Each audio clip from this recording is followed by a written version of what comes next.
estábamos trabajando en un medio de comunicación, o lo estaban viendo o escuchando, se conmovieron allá por las 10:30, 11 de la mañana, por el terrible accidente de trenes que se ocasionó en uno de los puentes que cruza la avenida Figueroa Alcorta de la línea San Martín, entre un tren de pasajeros que iba desde Retiro hasta Pilar y una formación menor, aparentemente de reparación, que tenía una máquina más un vagón. El vagón afortunadamente estaba vacío, no tenía pasajeros. Sí, en el tren venía una nutrida cantidad de gente que se movía desde Retiro hacia la zona del interior de la provincia de Buenos Aires, más precisamente hacia el Gran Buenos Aires.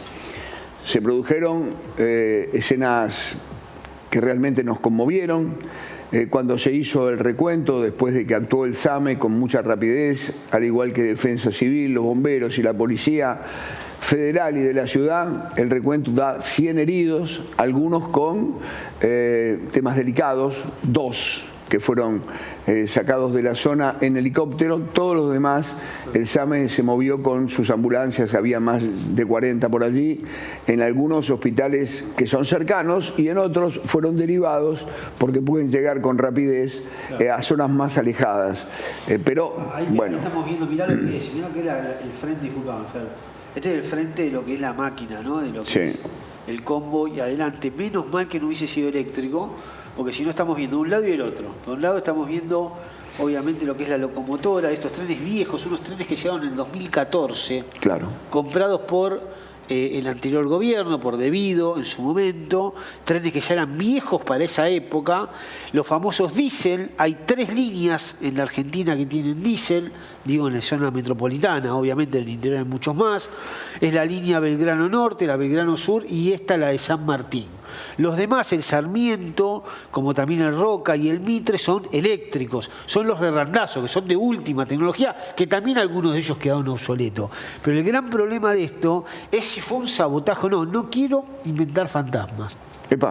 No quiero inventar fantasmas. No tenía esa hipótesis. Bueno, es lo que están remarcando algunos en el gobierno, que van a salir a contrarrestar lo que le acusan los gremios. Salió el Pollo Sobrero por un lado, Maturano por el otro, los sindicalistas que manejan el sistema ferroviario, que ya estando en contra, obviamente, de Milei, venimos de un paro nacional, hablaban de la falta de mantenimiento. Obviamente algo de razón tienen, porque si vos cortás la obra pública y cortás, obviamente, muchos de los presupuestos, es esperable que haya cables que se hayan robado y que no se hayan dado cuenta, porque ese es el gran tema. ¿Por qué se habla de sabotaje? Porque al parecer se han robado varios kilómetros de cables en una zona donde es clave para poder manejar las señales. Y se estaban manejando esta línea en particular, la San Martín, repito, que era de las viejas, que va con una locomotora, va con 8 vagones, que es muchísimo, locomotora más 8 vagones, y que van estación por estación con un handy, con un tipo que le viene diciendo, che, podés parar, frená, pará, acá hay uno. Ya vamos a escuchar parte del relato del conductor de uno de los vagones más importantes, de la máquina más importante, que era lo que llevaba a los pasajeros. Quiero decir que este es el tren que circula en paralelo en un momento determinado junto al hipódromo y después pasa por la avenida Libertador, sigue en paralelo por la avenida Juan B. Justo y ya después se interna por Villa del Parque y ahí se mete ya en el Gran Buenos Aires. Es decir, que el tren había hecho el recorrido que sale de Retiro, casi va en paralelo a al Aeroparque en un momento determinado, después toma ese puente, que es un puente imponente. Un puente viejísimo, ¿no? Imponente. No es el viaducto, recuerden, no es el otro viaducto, porque también pasa el otro viaducto, el que hizo Larreta, a lo último que fue para elevar, que fue una gran obra. Exacto. Para elevar los trenes, que también pasa por ahí, pero este es el famoso, yo creo que debe ser el viaducto, el puente más viejo que hay en las líneas de acá de Buenos Aires, que todo lo pasamos por abajo. ¿Vos sabés por qué lo recordé yo el puente? Porque es una curva, es Claro. una S muy complicada. Hay un restaurante famoso, Roldán, Total. en una esquina. En esa curva, alguna vez se accidentó Norberto Menéndez, aquel jugador que jugó en River, en Boca, en Huracán. Mondiola Menéndez, que era un extraordinario jugador. Se accidentó, tuvo un accidente porque es una curva muy complicada para los que manejan. Hay que venir con poca velocidad porque se viene en una recta larga cuando uno sale del Monumento Urquiza y se encuentra de golpe con ese zigzag. Hoy me marcaban varios que lo mismo le pasó al maquinista. Claro. Al maquinista, cuando estaba entrando en el puente que da la curva, se frena. Por eso hay muchos testigos, hablando hoy en la radio con nosotros, que estamos en Radio Colonia de la mañana, una de las testigos nos decía, nosotros vimos que nos paramos, nos asustamos un poquitito, pero después el tren empezó de vuelta y tomó velocidad, no mucha velocidad, pero tomó velocidad. Fue justo en la curva. Alguien le dijo pará, que hay algo adelante, pero alguien también le dijo arrancá, que ahora vamos a escuchar el audio. Arrancó, no vio ya, y ya tenés, ahí hay un gran tema técnico, que no podés detener el tren, aunque lo quieras, no clavás los frenos. A no ser, y esto es muy interesante, el famoso paratren. Claro. El paratren que se puso, por ejemplo, en la línea Sarmiento después del choque, del accidente que todos conocemos en 11, el paratren es un GPS, que vos con un GPS que es automático, que va auditando de alguna manera toda la línea, y si vos ves que hay un obstáculo, el tren se para solo. ¿Qué es lo que debería haber ocurrido acá? El tren se para y el obstáculo no puede volver a arrancar, porque es automático. Pero alguien le dijo, arranca igual, que no pasa nada. Arrancó el maquinista y ya no lo pudo frenar. Y menos mal, yo creo que hubo un milagro.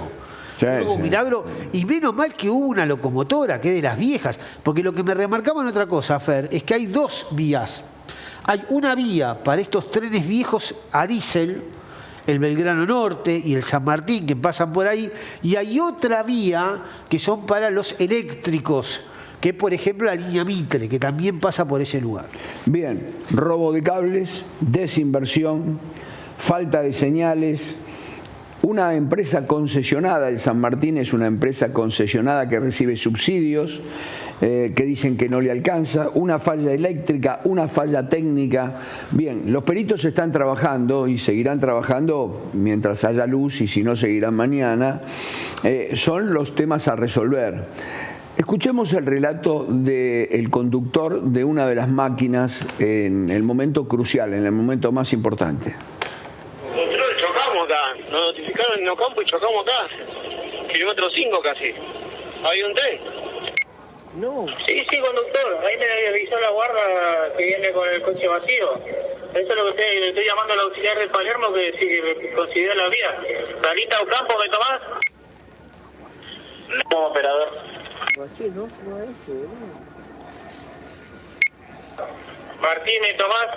Ahí el auxiliar de Palermo te había dado la vía para el 53 porque ahí chocó con la liviana.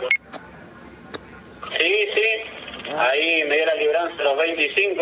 No sé si tomaste, que lo llamé varias veces hasta que me la dio y después me consiguió la vía. Tomado 964, tomate precaución, altura kilómetro 5 aproximadamente. Estamos trabajando con bloqueo absoluto porque se robaron los cables, ¿viste?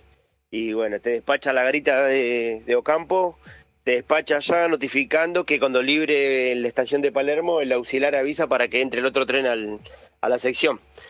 Y el auxiliar de Palermo se fue a tomar un café y cuando volvió no vio la 1000 y dijo, habrá librado. Y la dio por librada y autorizó, y venía el otro tren atrás.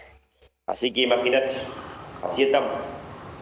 Bien, uno podría entender también, después de este relato, negligencia.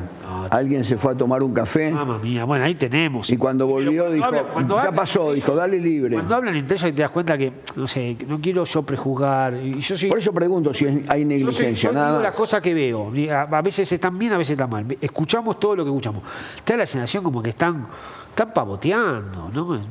No saben bien, se fue a tomar un auxiliar, que estoy buscando. Hoy buscamos todo el día ese auxiliar. Hay un nombre que no lo quiero decir por las dudas. porque no quieren pasar, la empresa lo quiere resguardar. No, pero además da la sensación que estos muchachos trabajan a la deriva, que ponen la mayor voluntad, No lo sé. que trabajan con esfuerzo, me parece, qué sé yo, conducir Ahí tenés que hacer una formación. No ayer.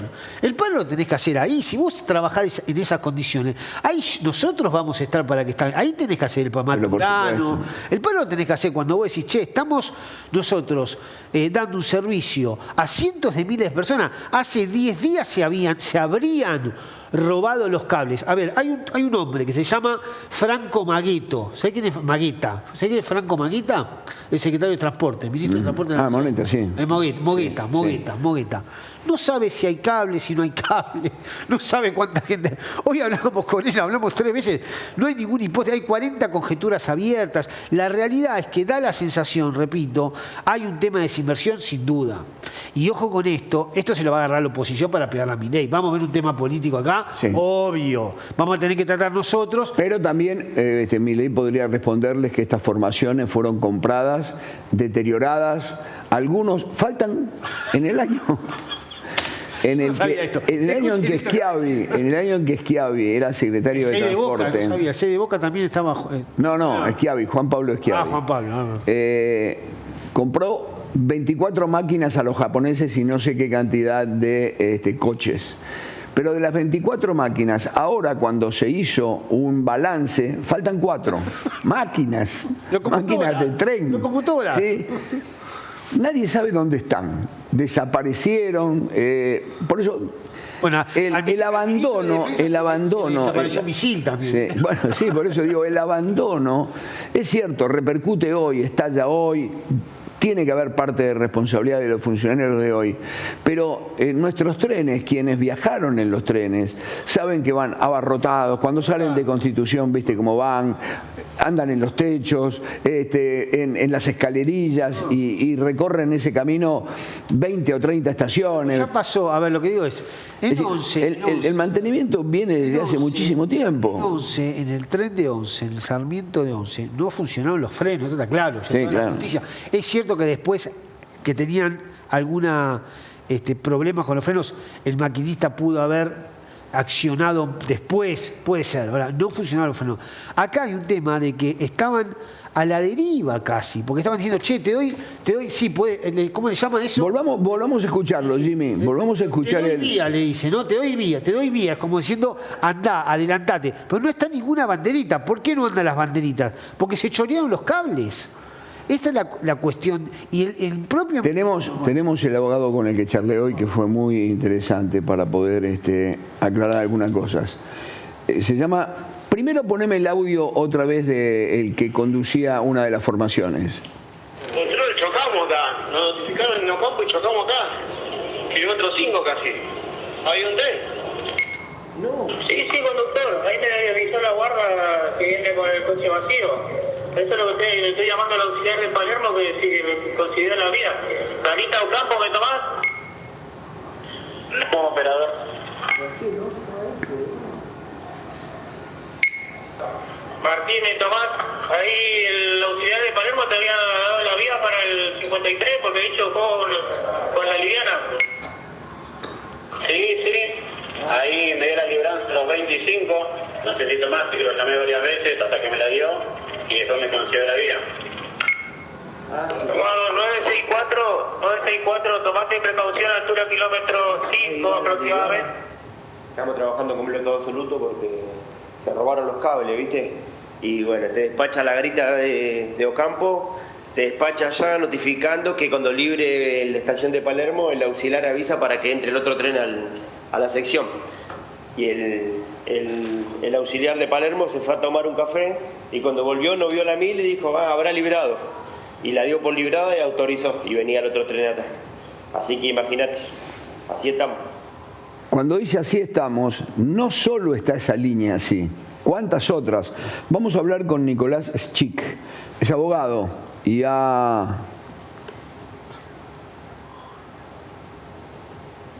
porque me habían dicho que estaba... Yo lo veo acá, yo lo veo, está. No, quien está es no está Carlos todavía. Castagnani, que es presidente de CRA, ¿sí?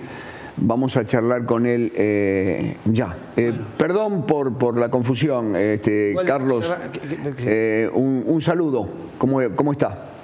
Buenas tardes, Fernando, un gusto. Bien, perdón, pero estamos un poco conmovidos por todo lo que pasó en Buenos Aires. Las informaciones son cruzadas, se habla hasta de un sabotaje a estas horas. No sabemos si es para desprenderse de responsabilidades o porque realmente es cierto. En la Argentina de hoy sabemos perfectamente que cuando decían nuestros padres que estaba todo atado con alambre, un poco invocando al campo, ¿sí? Bien, parece que todo está atado con alambre y hoy se pusieron en juego la vida de más de 100 personas. Antes de arrancar con lo político, digo esto para cerrar y para buscar una vuelta que estábamos recién con el tema del tren, que es... Fíjate vos que dependemos de una persona que es este auxiliar. Repito lo importante, esto es clave para entender lo que sucedió hoy. El tipo se había tomado un café. Cuando volvió, no había visto que venía un tren atrás y le dio permiso al otro tren para cruzar la vía y pararse. Y el otro tren estaba viniendo y ahí fue cuando chocaron. Fue así. O sea, estamos nosotros dependiendo miles de vidas o cientos de miles de vidas en un mes, en una semana, de un tipo que se vaya a tomar un café o que no vea o que se equivoque o haya algún tipo de error. Sí, o hay falta de rigurosidad, o hay falta de capacitación, o hay falta de sentido común. Bueno, hay una cantidad de faltas increíbles y uno podría hablar hasta de negligencia en un momento determinado. Yo me lo pregunto. Sí, no sé si es sabotaje, mira lo que te digo. Bueno, vos me hablaste del sabotaje cuando llegaste, que realmente a mí me sorprendió cuando me lo contaste. No estoy diciendo que es cierto, lo que sí digo es que si efectivamente, como escuchamos, se robaron 10 kilómetros de cable 3 días antes del paro, están los propios gremios fagocitando hace tiempo, puede pasar esto, porque no hay mantenimiento, que también es cierto. Bien, no lo quiero involucrar en este tema, pero el tren tiene mucho que ver con el campo también, Carlos. Sí, sin duda, todo lo que es transporte es importante. Creo que lo que es ferrocarriles para el campo sería muy, muy importante para el futuro. Hoy realmente lo que se transporta de cosecha por tren es muy poco y bueno, lo que es el transporte automotor, los camiones, por supuesto que carecen mucho de lo que es el costo del productor, ¿no? Entonces el tren sería bienvenido. Creo que ese es un proyecto que con el tiempo hay que impulsar. Y bueno, es la Argentina del futuro que todos deseamos. Sí, que queremos olvidar esta Argentina del presente. Yo me acuerdo, yo todos los veranos iba a la zona de Tres Arroyos, zona triguera si la hay, ahí se hace la fiesta provincial del trigo en Tres Arroyos, y me acuerdo que en la estación, que era amplísima por aquello de que había mucho trigo, no solo se transportaban pasajeros desde Buenos Aires hasta Bahía Blanca, sino que la mayor cantidad de movimiento era el triguero, salían los trenes cargados de cereal, ¿no? Sí, lamentablemente eso hoy por hoy no existe más, pero bueno, creo que es uno de los grandes desafíos que tenemos como país, ¿no? Empezar a revertir esta situación y bueno, no solamente para el sector, sino para toda la comunidad, ¿no? Bien, yendo ya a los temas que tienen que ver directamente con el campo y con algunas medidas que ha tomado el gobierno. Lo que primero se me ocurre a mí, Fer, sí, si me permitís, es si efectivamente ustedes tienen algún tipo de diferencias con el gobierno. Hay gente del gobierno que los acusa a ustedes de no liquidar cuando... quizás en otros años han liquidado un poquitito menos que lo de ahora, no tanto como se preveía. Si esto es cierto, el gobierno remarca en algunos miembros del gobierno que ustedes ya se vieron beneficiados por una devaluación, o sea que van a cobrar mucho más de lo que cobraban el año pasado, a pesar de lo que ustedes dicen que es cierto, que un dólar retrasado, cosa que el propio presidente de la Nación en varias oportunidades está diciendo de que no le hablen del dólar atrasado porque él no va a devaluar. ¿Cómo es este problema para que la gente lo entienda? En un país donde todos lo único que sabemos es que faltan dólares. A ver, nosotros tenemos un buen diálogo con el gobierno. Estuvimos reunidos la semana que viene, la próxima semana nos volvimos a reunir. Siempre apostamos al diálogo, al consenso. Esto no quiere decir que en las reuniones tengamos diferentes miradas. Yo creo que hoy el productor... no todo, porque nunca hay que generalizar, viene de 2 años de sequía, vienen muy golpeados, principalmente los medianos y pequeños productores, y el productor va a vender a medida de sus necesidades, ¿no? O sea, no olvidemos que fin de mayo, principio de junio o todo el mes de junio vencen los alquileres, vencen los compromisos que se asumieron en pago de fertilizante, va a haber una liquidación, pero en esto quiero ser claro, creo que el productor es el que siembra la soja, el maíz, corre los riesgos y es una producción propia y es una moneda que tiene el productor para ir cumpliendo los compromisos.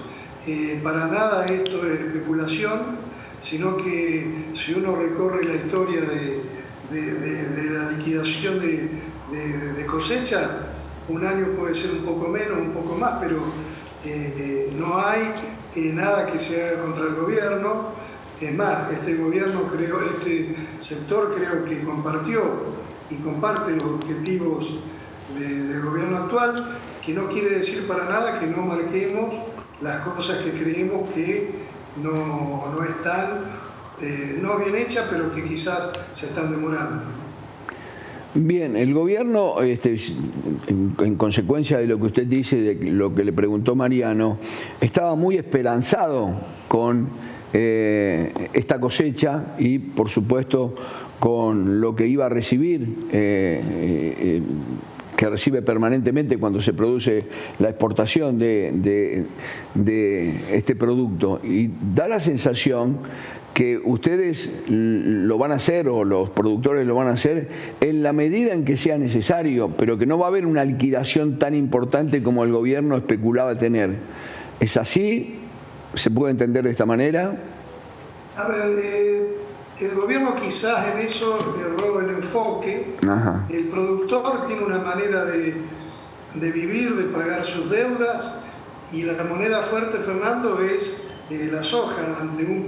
Veníamos acostumbrados de una situación que el peso se devaluaba diariamente, entonces la única protección que tenía y tiene el productor es guardar su producto, en este caso la soja. Va a haber una liquidación importante, vuelvo a repetir, no olvidemos que el 70% de la agricultura en nuestro país se hace sobre campos alquilados, que ahora vencen los contratos y hay que pagar esos contratos y el productor vende para cumplir.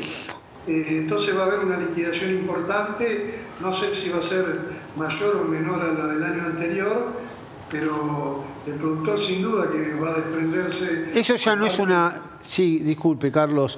Usted, digamos, como presidente de la Confederaciones Rurales Argentinas, CRA, que es tan importante, lo que remarco es esto que usted remarca, que dice que no sabe si va a haber una liquidación mayor o menor al año pasado, donde hubo sequía el año pasado, donde el gobierno el año pasado, el propio Sergio Massa, decía que todo lo que tuvo que hacer, muchas de las medidas en contra de ustedes, fue porque ustedes no liquidaban y ustedes decían porque había sequía. O sea, lo que muchos remarcaban, que este año, si hay algo que era beneficioso, era que salíamos de la sequía. Sí, se hablaba de cosecha récord y de liquidación récord. Mi pregunta es ese, ¿nos puede explicar un poco el panorama? ¿Es récord, no es récord? ¿Van a entrar dólares, no van a entrar dólares?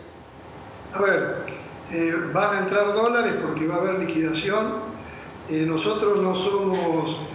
A ver, no le podemos ordenar a nuestros productores que guarden la soja o la vendan, eso es de acuerdo a sus necesidades, pero va a haber liquidación por el motivo que le decía, que hay muchos compromisos.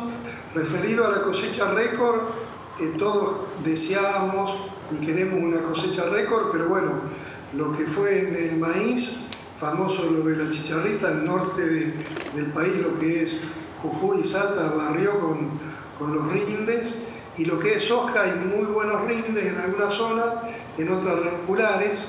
Yo creo que va a ser una buena cosecha, no creo que sea una cosecha récord, y Dios quiera que nos equivoquemos, pero todas las bolsas de cereales del país están pronosticando una buena cosecha, pero no una cosecha récord. Usted cuando dice que obviamente cada productor, y sobre todo teniendo en cuenta que está bastante atomizado el tema del campo en Argentina en general, Pero no hay una decisión de ustedes de presionar al gobierno, porque ustedes también hablan mucho de la baja de retenciones, que fue una promesa inclusive del propio gobierno, pero evidentemente este año no la va a hacer, del tema de un dólar quizá más atractivo, hasta inclusive nosotros hemos publicado en su momento que representante, no sé si usted fue uno de ellos, le pidió al ministro de Economía la posibilidad de también que haya un dólar como el de Massa, ese dólar soja o dólar campo, como fuere, un poco más alto del dólar oficial, que para ustedes y para muchos está atrasado, menos para el presidente de la Nación.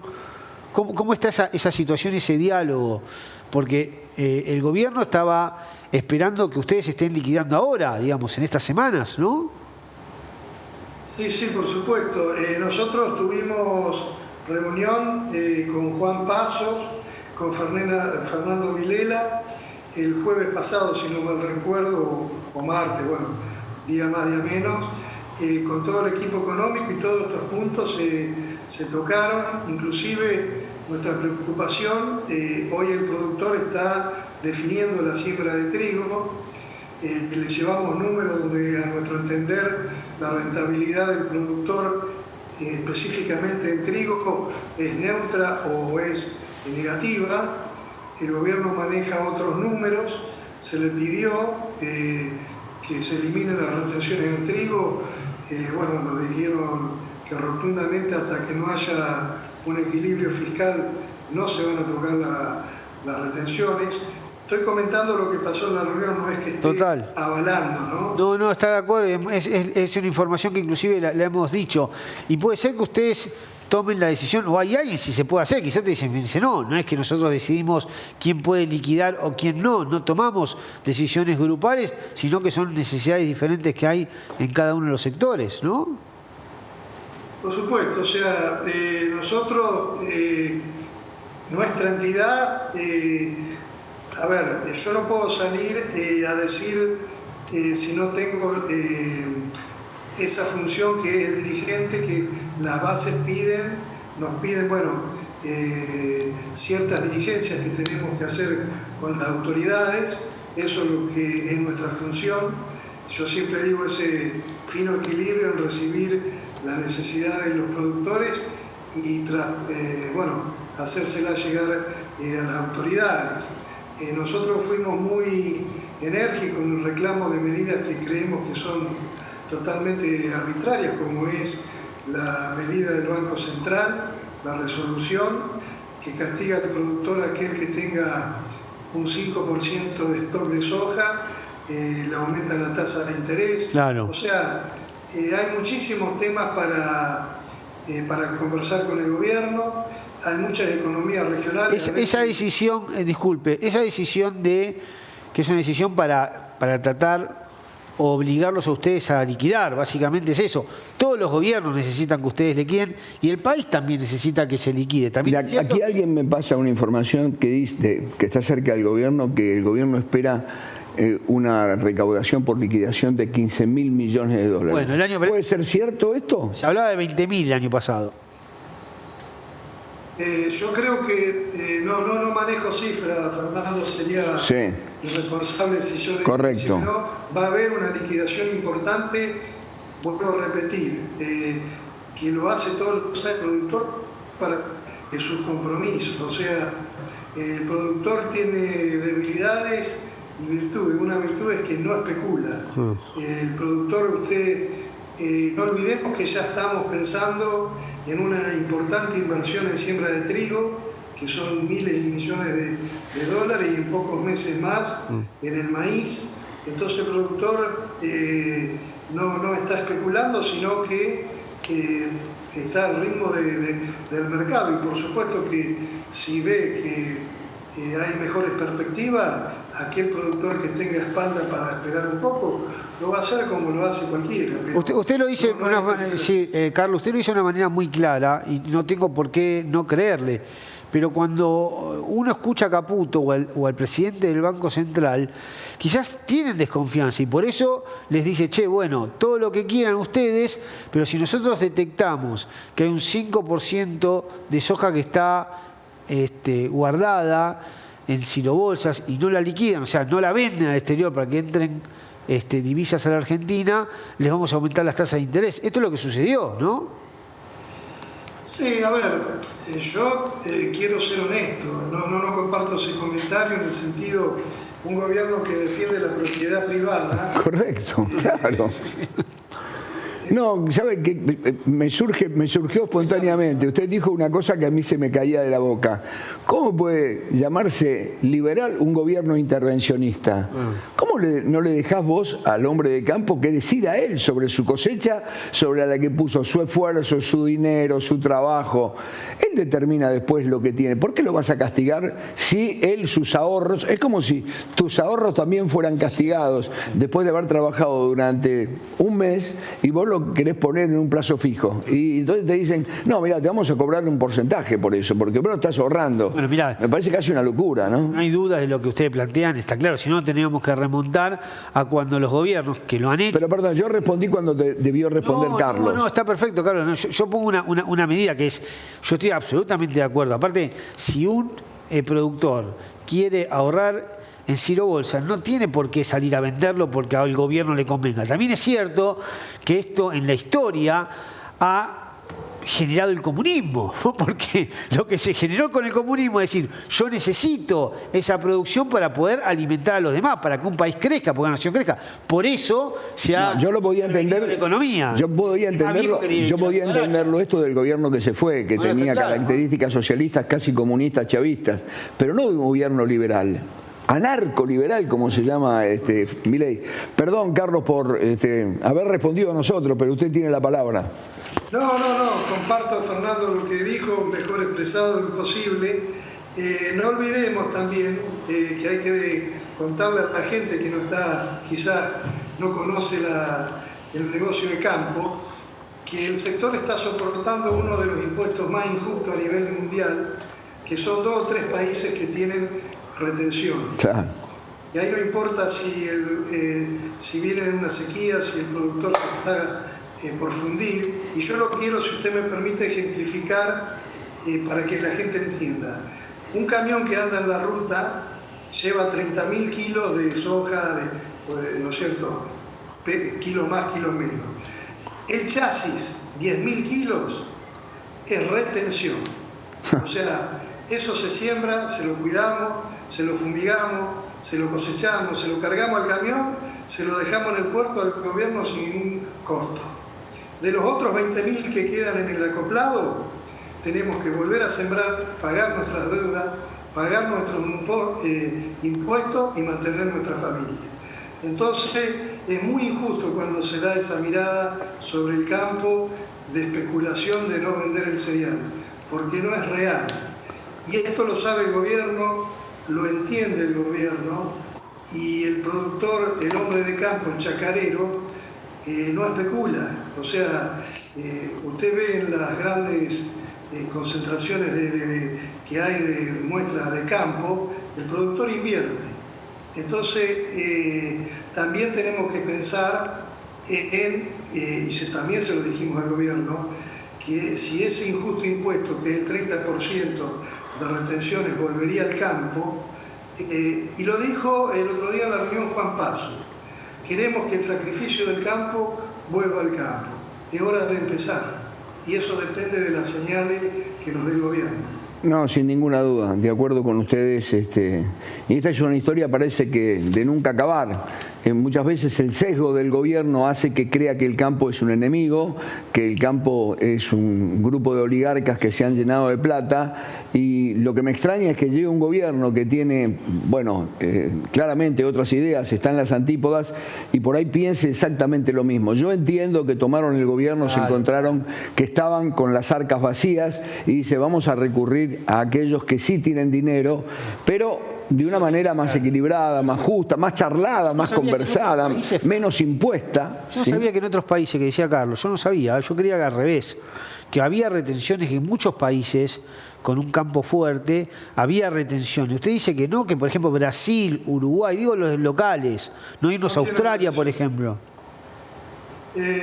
Usted vaya a Uruguay, a Brasil, y bueno, el precio internacional, nosotros el 30%, 33% justo, bueno, eso es extraído por el gobierno, y vuelvo a repetir, recién lo decía en forma figurativa, o sea, es un cereal de que el productor lo siembra, lo cuida. Pero hay retenciones en esos países, disculpe, Carlos. No hay retenciones. No hay retenciones. En Brasil no hay retenciones, no, en Uruguay tampoco. No.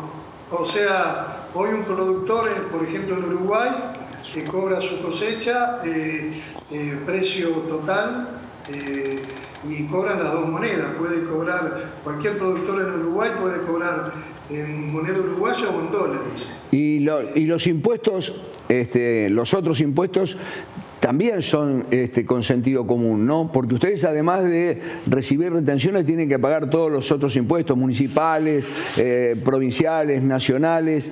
En esos países también son racionales los impuestos. Son racionales. Miren, nosotros tuvimos con el ministro de Economía una reunión positiva en el sentido que nos pudimos explayar bien. El ministro de Economía lo que nos dijo es que este gobierno sabe muy bien la función del campo, nos pidió paciencia, que se necesita un año para revertir esta situación y que ahí el campo va a entender las buenas intenciones de este gobierno con el campo. Que de 160, lo repito porque fue textual, ¿no? De 160 impuestos que tiene el sector, el gobierno estaría pensando en reducirlo en 12 o 14 impuestos. O sea, ¿qué quiero decir con esto? Estamos en conversación, reclamamos, estamos porque nos preocupa, queremos que sea este gobierno el que sea, que le vaya bien, porque tenemos un país maravilloso. Cuando recorremos todo el país tenemos todos los climas, todas las producciones, y tenemos un productor, Fernando, decidido a trabajar por el país, y eso lo tenemos que aprovechar porque es una fortaleza que tenemos y quizá la tenemos desaprovechada. Carlos, le agradezco mucho la gentileza, tanto Mariano como yo, que haya estado con nosotros y nos haya esclarecido sobre ese tema. Muy amable, que pase buen fin de semana. Gracias a ustedes. Que siga bien. Bien. Increíble, ¿no? Siempre volver al tema del campo, ¿no? Como fuente de divisas. Increíble lo que marca, que un camión de 30.000 toneladas, 10.000... Claro, el 33%.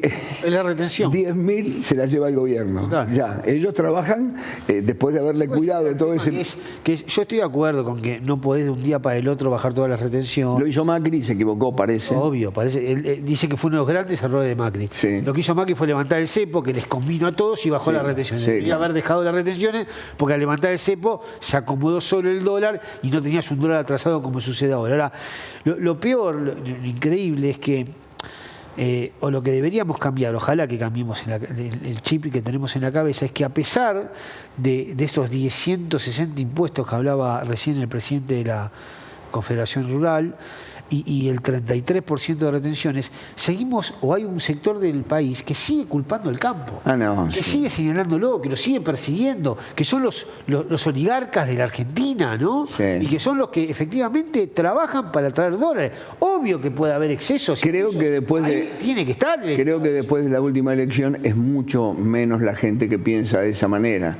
En nosotros ha quedado aferrado porque venimos de gobiernos que han señalado permanentemente y por supuesto lo han transformado en un tema casi de monopolio cultural, que el campo es responsable de todos los problemas que tiene la Argentina. Los habrá tenido en algunos otros tiempos, seguramente cuando la conformación del país era totalmente distinta, no había ejidos urbanos, no existía la industria en la Argentina y lo único que existía era el campo, y aquellos campesinos por ahí, aquellos dueños, se habrán aprovechado. Pero ahora la situación es totalmente distinta, con un campo que está tecnificado y que podría elaborar, si es estimulado, muchísimo más de lo que elabora si se dan las condiciones climáticas como para que lo ayuden, ¿no? Probablemente, hablando del campo, y sin ser un especialista, solo haber leído y haber escuchado a los que saben, remarcan que la única, quizás, gran salto tecnológico del campo se dio en los 90.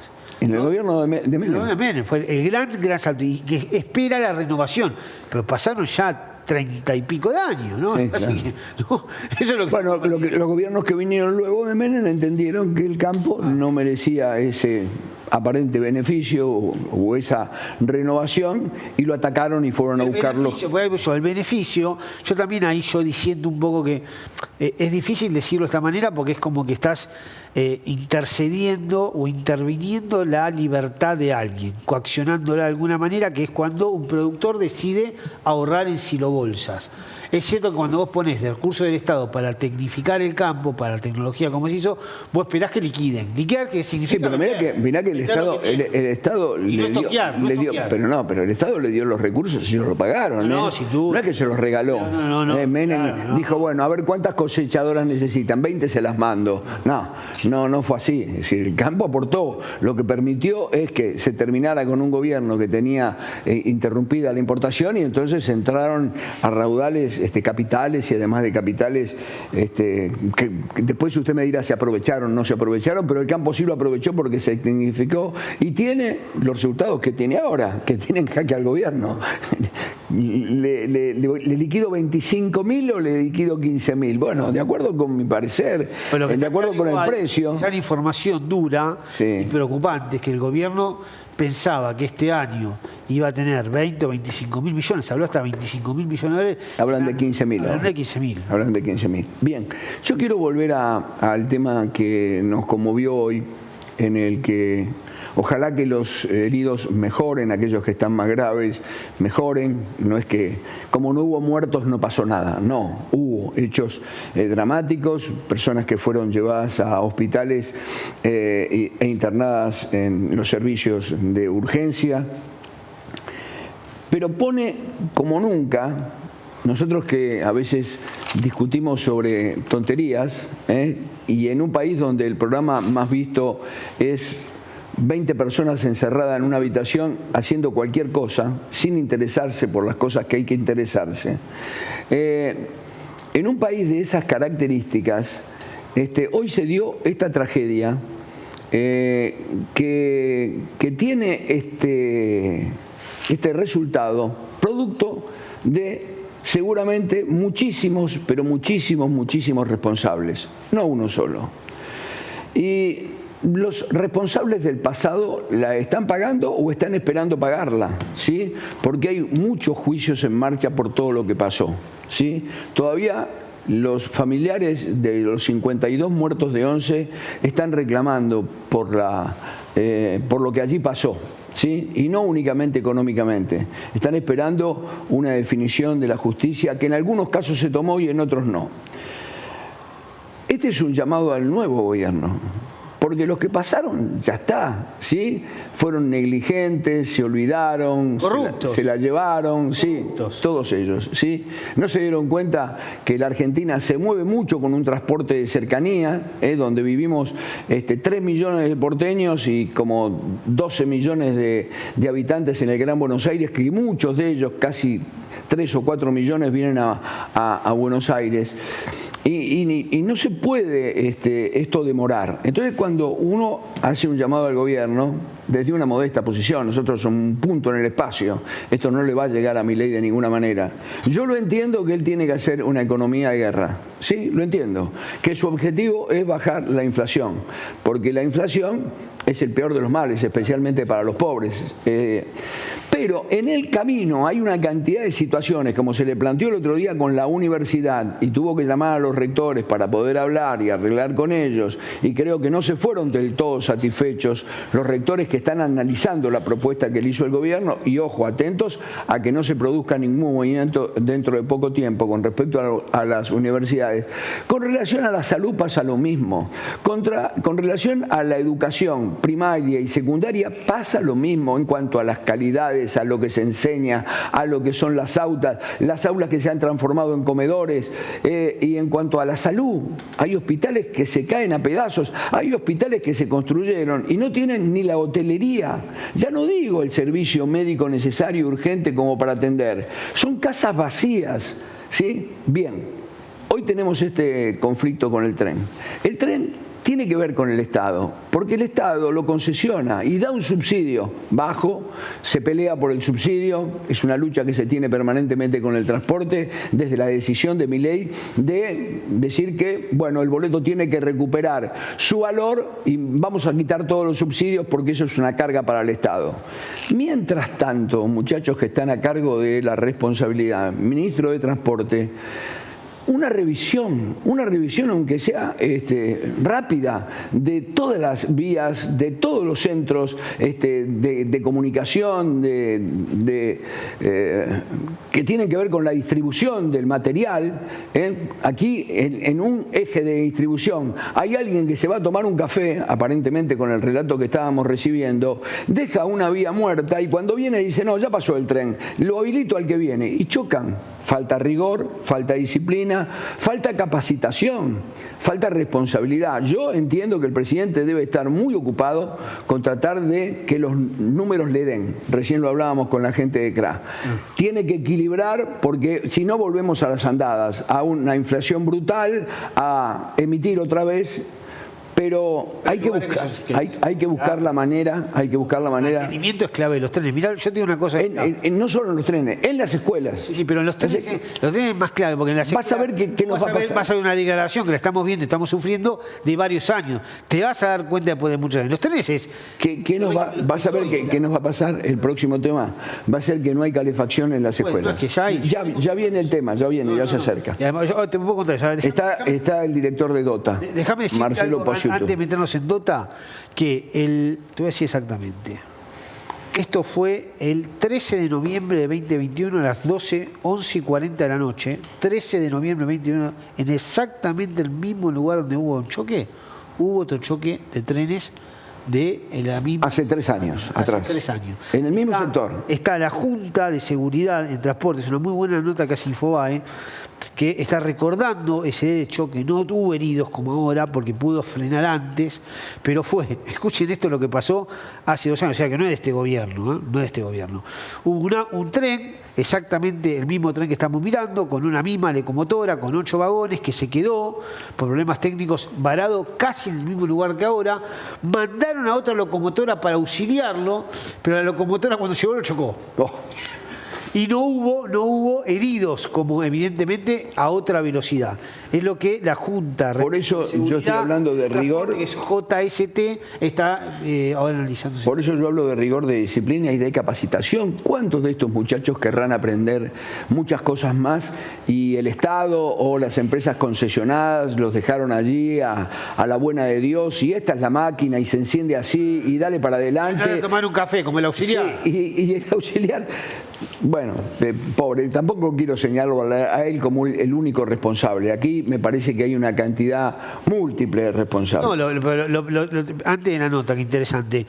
Bueno, puede depender que un auxiliar, que un ser humano, que un tipo o una mujer se vaya a tomar un café. En cualquier parte del mundo, que se enferme o que le agarre una el servicio, hay accidentes, pero el servicio está automatizado. Recién cuando venía para la radio, venía escuchando la cadena COPE. Yo siempre escucho la cadena COPE española. Escúchela, una gran radio en España. Y venían hablando del tren que levita en Shanghái, que va desde el aeropuerto hasta el centro de la ciudad, que son 31 kilómetros, en 7 minutos. Tiene 2 centros magnéticos, una las vías y otra lo que vendrían a ser las ruedas del ferrocarril. Y anda por el aire. Es decir, mientras ellos están en ese nivel, creo que también esto ocurre en Alemania. En París creo también. En Alemania. Él contó dos hechos que sorprendían al conductor, porque es un espacio, dice, que se llama Sorprendeme Hoy. Y entonces aparece una chica y le cuenta esta historia. Y yo contaba, digo, allá levitan y nosotros acá dramatizamos, lloramos, estamos pendientes, rezando mucho seguramente para que sus parientes se recuperen rápidamente. Es un país abandonado desde hace muchísimo tiempo, es un país abandonado. Vayamos por donde vayamos por las vías del ferrocarril, por las escuelas, por los centros médicos, por las universidades. Argentina, y podríamos seguir avanzando en muchos más rubros de la Argentina. No sé si sigue allí Marcelo Pasiotto, porque él estaba esperando. Sí, Fernando. Marcelo, ¿cómo le va? Perdone nuestra... Es que nos embalamos ante situaciones de este tipo, ¿vio? Son tan injustas, es una Argentina tan abandonada, y a usted le debe tocar también parte de esta historia, como habitante de la Argentina, que yo digo, es tan simple en otros países y es tan complicado en la Argentina, ¿no? Y por ahí también pasa en la falta de control, en relajarse y la falta de inversión, ¿no? Y a través de los años va empeorando y bueno, no hay una estrategia, a mi modo de ver, ¿no? En transporte a 20 años o a 20. Cada vez que viene un funcionario nuevo, no hablemos de un gobierno, un funcionario cambia la estrategia o cambia la política, hay que explicarle y bueno, pasan estas cosas. No hay una estrategia de transporte. Ni en transporte terrestre tampoco. No. Yo, Pasiotto, lo primero que quiero decir, voy a hacer unas cosas que no se hacen en periodismo. Sí. Pero como estamos un poco más grandes, felicitarlo porque... Vos lo felicitás a él y te enojaste porque yo lo felicité a Franco. No, es verdad, voy a tomar una cosa. Porque hay que felicitar. Yo también lo felicito, ¿eh? Pero él se enojó conmigo, Marcelo, porque yo un día lo felicité a un entrevistado. Lo felicité al ministro del Interior por alguna cosa. Pero yo creo que el periodismo está para las dos cosas, para ser muy crítico, pero también cuando hay cosas para destacar, reconocérsela. Yo ahí siento que un funcionario no me tomaría atrevimiento, aunque estoy de acuerdo con algunos halagos que se le puede hacer, algunos reconocimientos, ¿no? Pero con alguien que no es funcionario, ¿sabe por qué le digo? Porque, y esto parece ser como me van a llamar carnero en las redes sociales, qué sé yo, pero yo también fui a trabajar, tuvimos también... Son una cloaca las redes sociales, olvídate. Lo que estoy remarcando... Llena de cobardes. Para contarle a la gente, usted fue uno de los muy pocos empresarios en Argentina en un sector muy complicado que son los ómnibus, los colectivos. Usted maneja la empresa más grande de colectivos que hay en la Argentina y ayer, a pesar de los aprietes, a pesar de las presiones, a pesar de las amenazas, decidió trabajar. Y no solo eso, yo lo tomo a usted como una cara visible. Yo tengo compañeros, colegas míos, que han salido a trabajar, la que hemos visto ayer todo el día en las calles, y veíamos a los propios choferes de su empresa, que también que son ellos son los grandes héroes, me parece. Son las personas que dicen, yo voy a laburar igual y me van a llamar carnero los tipos que seguramente cuando voy a dejar el colectivo me están esperando para señalarme, que son la gente del sindicato, ¿no? Sí. Me parece, y eso hasta sucedió creo que en la madrugada. Yo les cuento algo. Yo soy una segunda generación de transporte, mi papá fue chofer, yo fui chofer de colectivo también, empecé como conductor.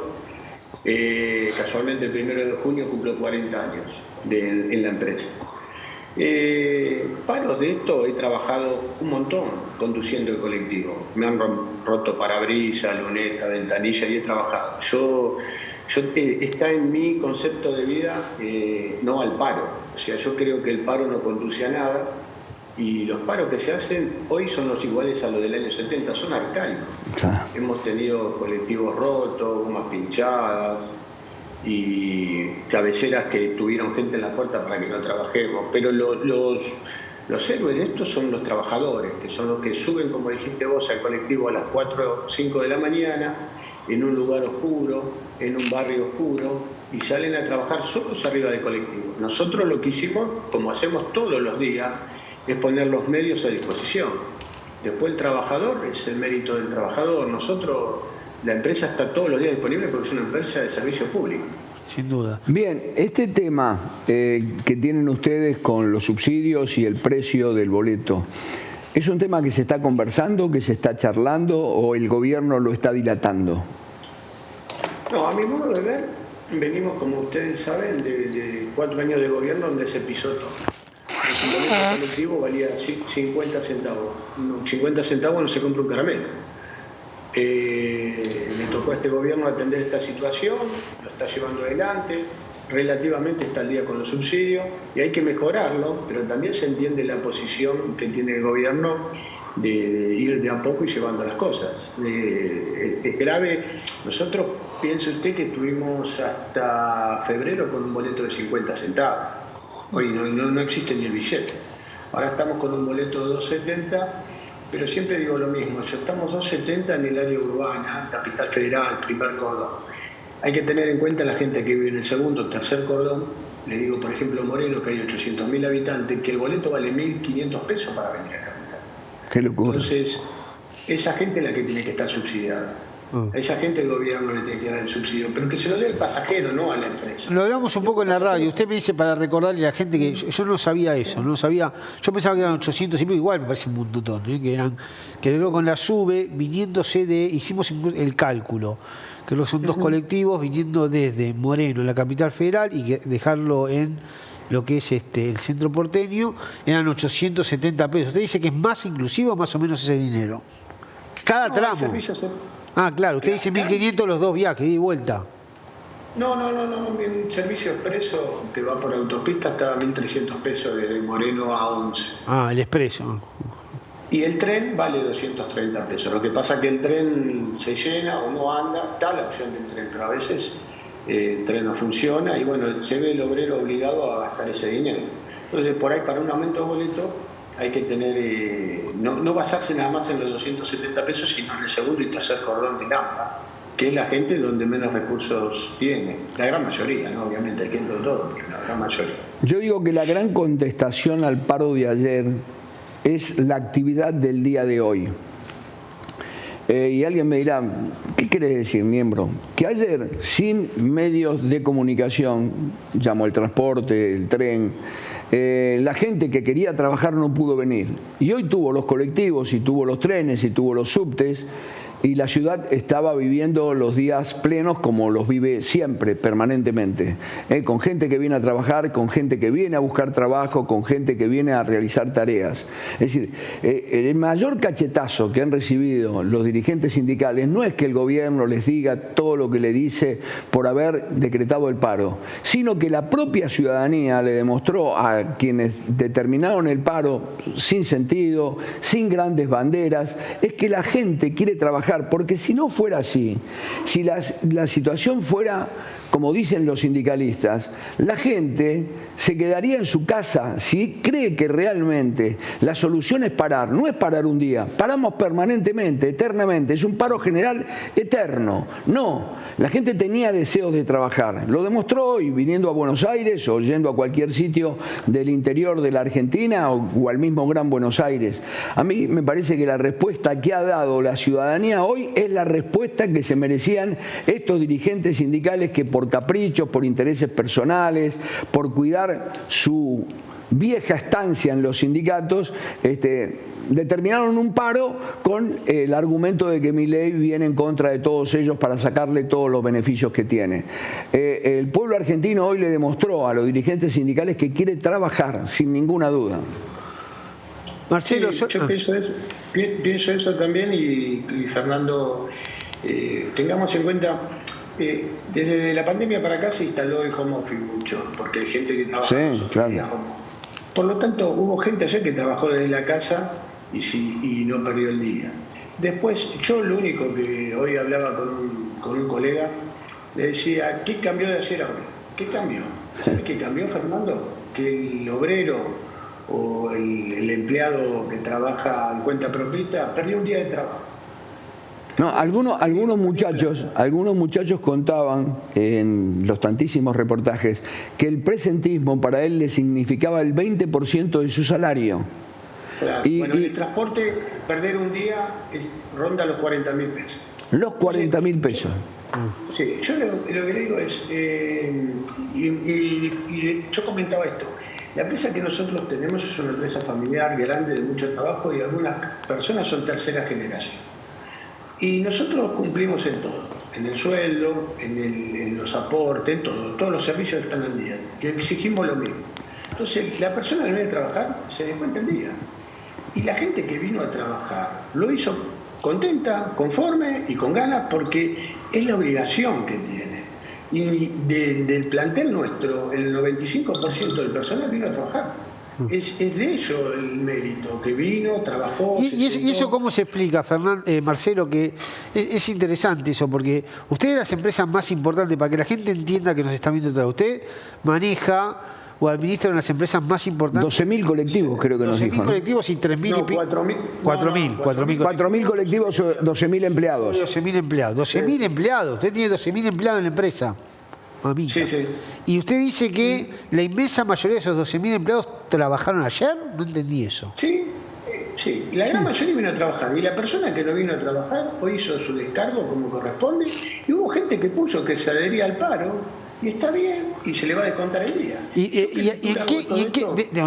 Ustedes deben ser, y esto para entenderlo, Fernando Subame, que vos conocés mucho el sindicalismo, debe ser la empresa que más afiliados le da a no sé, a la UTA, que quiero entender, ¿no? ¿Estamos de acuerdo? Sí, como empresa sí, como grupo sí. Como grupo sí, porque la UTA que debe tener 60.000, 70.000 afiliados, como mucho debe tener, me imagino, no debe llegar a 100.000. La UTA. No, yo calculo que con larga distancia y todo nosotros debemos ser el 20% de los afiliados del sindicato. Por eso, digo, o sea que, mirá lo que digo, no solo los que cuando una CGT, es muy interesante, no solo cuando una CGT para, vos decís, flaco, no son todos los trabajadores los que están parando. Sí. Sacale los que están en negro y sacale muchos de los que están afiliados que quieren trabajar. Pero mirá lo que sucedió. Primero, yo ayer creo que lo hablé por radio también en otro lado, o con usted, y le decía, bueno, dejá que el transporte ande y que el trabajador elija. Si quiere ir a trabajar, que elija, dale la opción, la opción. Primero. Segundo, yo he tenido choferes que han venido a trabajar, le tiraron un piedrazo a un coche mío, nuestro, y casi le rompen la cabeza al chofer. Hoy estaría hablando de un muerto, yo no de lo que pasó con el paro. El destino lo hizo zafar. Ahora, ¿qué pasa? Está la causa penal, está todo, se va a averiguar. Es arcaico andar tirando piedra en la calle un colectivo que va a 50 kilómetros. Es una bomba que le tirás. Claro. O sea, no es normal. Vos, arriba de un colectivo va gente, sea el chofer que vaya solo, y si vos le apuntas con una piedra al chofer, lo más probable es que le pegues, porque le vas a pegar. Y eso tiene que estar una sanción, el juzgado se activará, ya hicimos la denuncia, están trabajando los abogados, pero va a tener la pena que deba tener, porque es un intento de asesinato lo que tiró la piedra. ¿Entendés? Entonces, nada, yo lo que creo es, la empresa está todos los días a disposición, los 365 días. Nosotros lo que hicimos fue, ayer, y hubo otro paro que llamó el sindicato, el 11/4, la empresa está a disposición como todos los días. El que no viene a trabajar, se le descuenta el día. Y el que trabaja, lo cobra. Yo lo que veo, ¿qué lectura saco de todo esto? Que la gente necesita cobrar el sueldo entero. Entonces, quiere trabajar, viene a trabajar, y sí, y arriesga, porque salir a trabajar es arriesgarse, pero se arriesga todo el mundo, se arriesga el abogado que toma el tren, sin duda, la enfermera que viaja en colectivo, estamos todos arriesgando.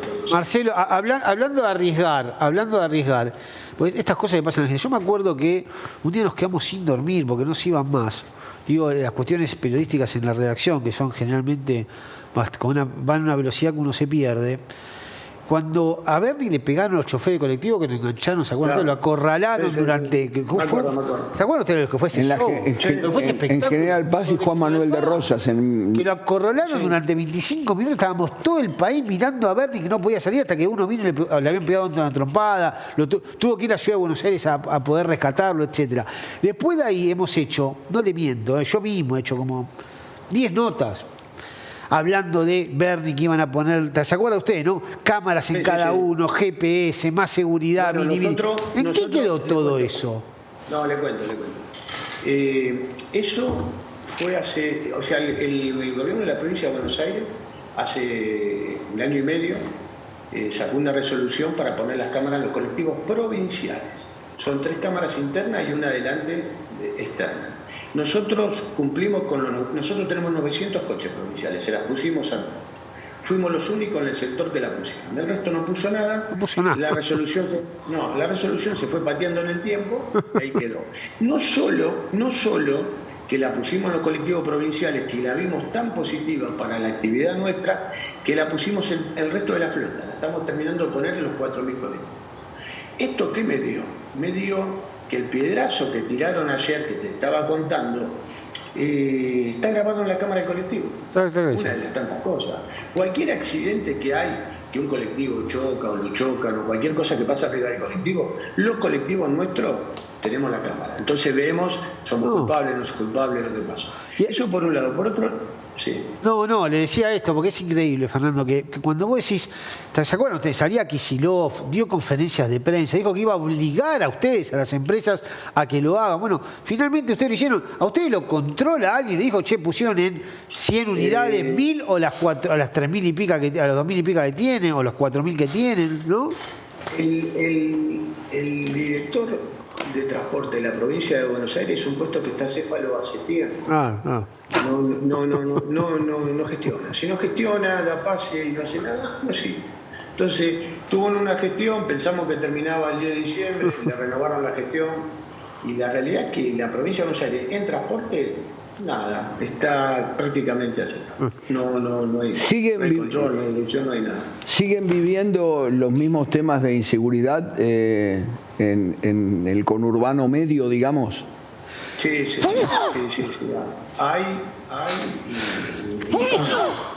Hay no cambia. La realidad es esa también. Pasa que las cámaras son disuasivas, sirven de mucho. Hay que instalarla, hay que hacer cumplir las leyes. En este caso, estamos hablando del tren.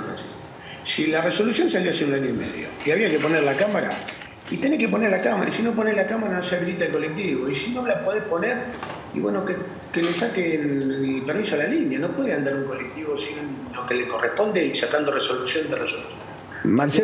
Marcelo, usted decía que al país, quizá ahora en la responsabilidad del gobierno Milei, le hace falta una planificación con respecto al servicio de autotransporte, y seguramente también esto se incluye los trenes y los subtes, es decir, que le falta planificación del transporte de los ciudadanos de un AMBA que es tan grande, con tanta gente y con una ciudad de Buenos Aires que a veces se mueve entre 7 y 8 millones de personas permanentemente.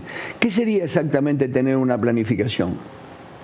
Y una estrategia de transporte, por ejemplo, decir, bueno, lo que estamos hablando de las cámaras, le vamos a poner cámara a todos los colectivos del AMBA o de la República Argentina, y que se le ponga. Va a haber un servicio nocturno Mire, Fernando, yo soy de zona norte, ¿no? Que viví toda la vida ahí. Desde Tigre hasta Retiro hay una sola avenida, que se va convirtiendo, va cambiando de nombre. Con un colectivo que vaya de punta a punta cada 3 minutos alcanza. Sin embargo, van 16 líneas, una sale, la otra entra, los colectivos van vacíos. Una reestructuración necesita el transporte, una reestructuración completa, ¿entiendes? Entonces, bueno, pero nadie la hace y va pateando el tema y así va sucediendo. Y dígame, no le voy a preguntar por el ministro de Transporte actual, para no comprometerlo. En general, cuando llegan los gobiernos, ponen a cargo de estas responsabilidades a funcionarios que saben del tema, porque yo me acuerdo que Randazzo le puso mucha voluntad, ¿sí? Trajo trenes nuevos, pero no era un especialista en el tema del transporte. Claro. Asumió un cargo político y lo supo aprovechar muy bien. Pero digo, especialistas, gente de trabajo como ustedes, que conocen, que planifican, que marcan estrategias. ¿Alguna vez hubo un ministro de Transporte de esa característica o son todos políticos? No, son todos políticos. ¿Y qué pasa, Fernando, también? Yo siempre digo lo mismo. Un ministro de transporte, por lo menos que sepa bien de un transporte marítimo, aéreo, terrestre.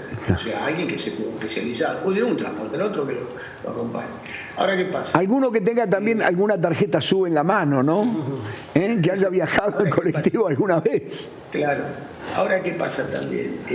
Asume, como usted dijo, un político X que viene de un pueblo que no hay colectivo ni siquiera. Entonces tiene que atender un AMBA donde hay 18.500 colectivos, con una geografía complicada. Cuando aprendió y conoció las líneas y cómo funciona, lo cambian porque terminó la gestión. Y viene otro y hay que explicarle todo de vuelta. Entonces, qué sé yo, en mi caso yo me he reunido con muchos funcionarios y siempre les estoy explicando, no, esto es así, y después, bueno, ellos se desarrollan como quieren políticamente. Este ministro que tenemos hoy, Franco Movetta, viene de una gestión en Córdoba en transporte, por lo tanto tiene experiencia, y nosotros pudimos salir a trabajar por una reunión previa con él y con la señora Patricia Bullrich. Si no teníamos una reunión antes con la ministra de Seguridad, que puso su equipo a trabajar, no sé si hubiésemos podido salir. Nosotros trabajé toda la noche coordinando la tarea para salir a trabajar el jueves, miércoles para jueves, y a las 12 de la mañana en una terminal que tenemos nosotros, de Aldo Bonzi, teníamos 300 camioneros en la puerta a las 12 de la noche. Increíble, increíble. Después se fueron, ¿no? A las 4, creo que estuvieron hasta las 3 de la mañana y después a las 4 salieron las unidades, ¿no? Yo estaba en otra terminal y me llamaba la gente ahí diciendo, ¿y qué hacemos? ¿Y qué hacemos? Digo, no, quédense tranquilos, no hagamos nada, esperemos a ver qué pasa. Y a las 3 de la mañana se fueron como si terminó el cumpleaños. Claro. No, tenían que ir a dormir, tenían que ir a descansar. Y a números, que me gusta conocer. ¿Cuánto fue que con el tema del aumento del transporte, que fue importante, que no fue como acusaba el oficialismo en su momento? Massa decía que el transporte iba a llegar... El oficialismo anterior. Claro, Massa decía que iba a llegar a 900 pesos. Fue un aumento fuerte, pero creo que con la SUBE estás en 200 y pico. La pregunta es, ¿cuánto de eso se mejoró en dejar de pagar el subsidio y cuánto es el subsidio hoy en ese pasaje de 270 pesos? Hoy más o menos por boleto están pagando alrededor de 1.000 pesos. 70, 80 ahora con el aumento que hubo el salario es subsidiado, 20% es genuino de recaudación. En el gobierno, digamos, anterior estábamos 95 subsidio, 5 era genuino. ¿Qué te pasa? Tenés que tener en cuenta la inflación que hubo desde diciembre a la fecha. Por lo tanto, si hubiésemos seguido en ese escenario, estaríamos 99-1 acá. Claro. O sea, se bajó, Marcelo, ese aumento bajó 15 puntos de subsidio, nada más. Claro, pero al subir salario, qué sé yo, también sube subsidio. Y le hago una Porque pregunta si no que siempre digo lo mismo, que es, ¿qué pasa en otros países que usted conoce? No sé, en Brasil, en Uruguay, en Estados Unidos o en Europa. ¿Qué pasa es realmente así también? Porque nosotros cada vez que viajamos, una de las cosas que más gastamos es en el transporte, ¿no? Sí. El transporte es caro, es muy caro. Obviamente que también hay algunas alternativas, sí. Sí, es más caro. En algunos lugares está $1,50, $2, pero bueno. En Madrid hace 10 años que el boleto vale €1,50. Bueno, ahí está. Estamos hablando de 2.000 pesos más o menos. Sí, más o menos. Sí. Bueno. Es cierto que tienen otro poder adquisitivo, pero usted me dice que en otros países también hay subsidios. Sí, hay subsidios. En Brasil también están algunas empresas subsidiadas. Y el subsidio no tendría que ser a la empresa, tendría que ser al usuario. Correcto. Usted es jubilado, no puede pagarlo o no tiene lo que sea. Listo, que le va a hacer subsidio, la tarjeta sube nominada. Y por lo que usted sabe, ¿este gobierno va en ese rumbo? Es lo que creen, es lo que quieren hacer. Esperemos que le dé el tiempo material para hacerlo, porque entre tantas cosas a veces demora un poco más de lo que uno cree. Pero eso es lo que tiene que ser. Cada usuario tenga su tarjeta nominada. Marcelo, ¿cuántos pasajeros tienen por día usted? Por colectivo más o menos calcularle según la empresa entre 600 y 700 pasajeros. ¿Por día? Sí. Por colectivo. O sea, haga la cuenta en sus 4.000 colectivos que tiene, ¿no? Y más o menos estamos en los 50 millones de pasajeros. 50 millones de pasajeros. De venta de pasajes, no quiere decir que sean pasajeros. Ahí está. Porque por ahí la misma persona viaja va a 2 tramos. veces. Claro. Sí, o viaja 60 Ahora, veces. lo que le quería preguntar, de esos 50 millones de pasajes, ¿cuántos son de SUBE registrada? Si usted tiene esa cuenta sería ideal. ¿Cuánto tarifa social y cuánto sin registrar? ¿Cuánta gente se quedó sin la SUBE sin registrar? Si tiene ese dato, no sé si usted lo tiene. No, sin registrar es muy poco. Y hay un 60-65%. Se mutió, me parece. Que viaja con subsidio. Ahora, no, ¿cómo? no toque nada. Que sin registrar hay muy poco. Y un 65% es con atributo social. Hoy todavía el pasajero que no tiene la SUBE registrada, ¿la puede registrar? Sí, usted la puede registrar en cualquier momento. En cualquier momento, porque recuerda que se produjo un cuello de botella en un momento determinado. Le habían dado unas horas o unos días nada más y se terminaba ahí el registro. Dieron hasta una fecha y después de ahí para adelante ya pagaba. Y ya mejoraron la página, sobre todo que era por ahí. Mejoraron la página. Sin registrar es 429, el mínimo, 429 pesos. Contra 270 que he registrado para el tramo de 0 a 3 kilómetros. Sí. Pero es muy interesante lo que usted acaba de remarcar, que es, usted dijo que el 60% tiene tarifa social, ¿escuché bien? Sí. ¿Que es el que paga 121 pesos? Claro, y por eso... ¿Pero qué son? ¿Jubilados? ¿Todos jubilados? Sí. ¿Qué son? ¿Jubilados o planes sociales? Planes sociales. Planes sociales. O sea, asignación universal. Gente a con jubilados. dificultades. ¿Viste? Claro. Sí. Bien, Marcelo, ha sido muy atento, muy generoso como siempre. Por favor. Le mandamos un fuerte abrazo. Gracias, Fernando, gracias. Que siga muy bien. Ahí te das cuenta cómo no podés vos. Marcelo Pasiuto, director de DOTA. De DOTA, ¿no? La empresa de colectivos más importante que hay en el país, de la única que creo que trabajó, la única que trabajó en el paro ayer. Es muy interesante mirar lo que es la cara de una Argentina decompuesta, ¿no? Que tenés el 60% de los pasajeros que son pobres, Sí. Porque, a ver, vos tenés un boleto social, se le llama, que pagan 121 pesos a gente pobre, que son los que cobran social, ¿estamos de acuerdo? Sí, sí. Gente pobre o jubilados, que son los pobres también. Sí. O sea, tenés el 60, ahí tenés Argentina. Ahí tenés Argentina, ¿no? Que los 50 millones en una sola empresa, que de los 50 millones el 60% son pobres, porque están dentro, son pobres ya detectados por el Estado. Claro. Porque tienen boleto social. ¿No estamos de acuerdo? Sí, en un momento determinado, Pasiuto dijo, cuando le pregunté sobre la estrategia y la planificación de un sistema, que a veces, me causó mucha gracia, es conducido por un ministro de Transporte que en su pueblo no hay línea de colectivos y que llega aquí y por una cuestión política le dicen: ¿de qué te podés hacer cargo? Vos dejame ver. Colectivos. Hacete cargo del Ministerio de Transporte. Pero mira que no hay colectivos en mi pueblo, no importa, va a servir políticamente. Bueno, con ese tamaño de improvisación se manejan las cosas en la Argentina o se manejaron. Pasa, Menem creo que lo cambió esto, no voy a hablar bien de Menem, Habla bien de Menem, si corresponde. Sí. Que fue uno de los que puso un chip en la Argentina, que veníamos, yo era uno de ellos, ¿no? Que nos encantaba el romanticismo socialista. Decía, no puede ir un empresario a manejar el Estado. Un empresario nunca debería estar a cargo de un ministerio. Lleven a esta gente, hermano, llévenla. ¿Sí? Basta con estos abogados que son... y algunos ni abogados, únicamente militantes. ¿No? Y militantes que están manejando... Que por ahí no terminaron ni la escuela primaria. No saben. Fíjense lo que sucedió ahora en los trenes. No quiero con esto dramatizar. Lo que estoy remarcando es que a veces vos tenés a alguien que es empresario y que es muy valioso y que perfectamente puede... No le va a gustar porque va a cobrar mucho menos probablemente. O quizás lo hace por la gloria, no lo sé.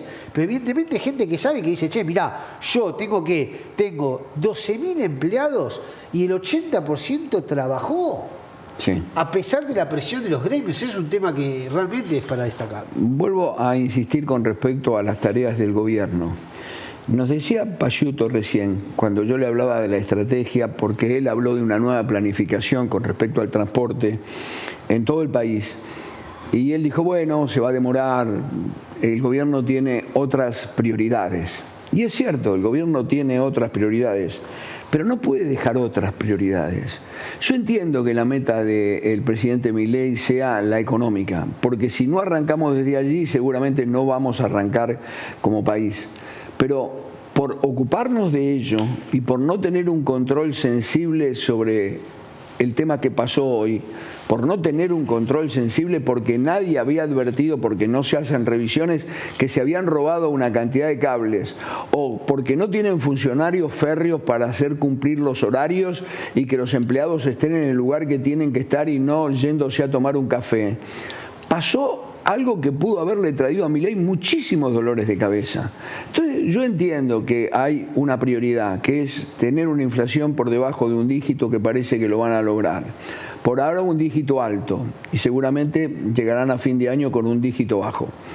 Pero en paralelo hay una cantidad de situaciones en el que uno a veces entiende cuando se reclama en la Argentina. Los comedores ya no reciben, usted me dirá, que vayan a trabajar. No, Milei lo que está haciendo es tratar de conseguirles trabajo, luchando con un sindicalismo anacrónico que no quiere tener medidas modernas de reforma laboral. Entonces, para conseguir trabajo hay que conseguir leyes, convencer dirigentes y entonces se pueden conseguir trabajadores. Mientras tanto, esos trabajadores que tienen hijos tienen que darles de comer. Para darles de comer hay comedores y el presidente de la Nación ha decidido cortar la ración de esos comedores. Yo lo entiendo, él tiene que ahorrar, pero la gente o los más chicos tienen que comer. Es lo mismo que lo que pasó con el tren hoy. Usted me dirá, pero es un disparate lo que dice Niembro. No, en ese tren vamos a suponer que viajaban 100 personas, más, porque 100 se lesionaron, 500 personas. Es mínimo en cuanto a los 46 millones de argentinos a los cuales Milei le está tratando de resolver el problema. Pero ¿y si morían 50 personas como en 11?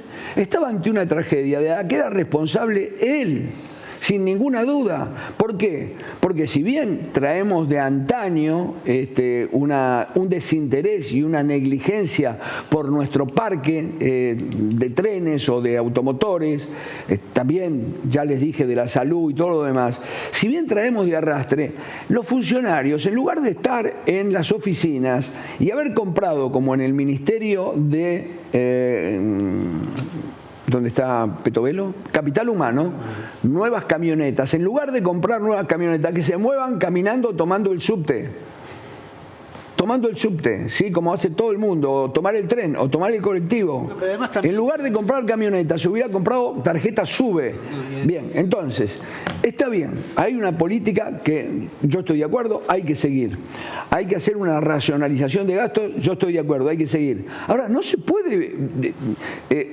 olvidar del mundo complementario que vive la Argentina. No se puede. Y además también la clave que este tema del paro, es que son cosas esenciales para cualquier ser humano. Estamos hablando de trabajo, estamos hablando de transporte, pero también tenemos que ver, y sin hablar de ingresos, ¿no? Que es otro tema esencial de nosotros, hablar de la seguridad. Bueno, hoy lo hablamos hoy en la radio largo. ¿Viste los datos de hoy? ¿Los de? Los datos de hoy que se conoció de la Procuración de la Provincia de Buenos Aires son datos oficiales del 2023. 12 meses del 2023 hubo un delito denunciado. Imagínate todos los que no se denuncian, los que fueron a denunciar. O sea, un delito cada 30 segundos se denunció en la provincia de Buenos Aires. Es casi un 15% solo la Procuración. No estamos hablando acá de ningún partido político que se mete y quiere joder a otro, no es en contra de Kicillof, no es en contra de Bernie Alonso, que es el subalterno de Bernie, el que quedó a frente del Ministerio de Seguridad.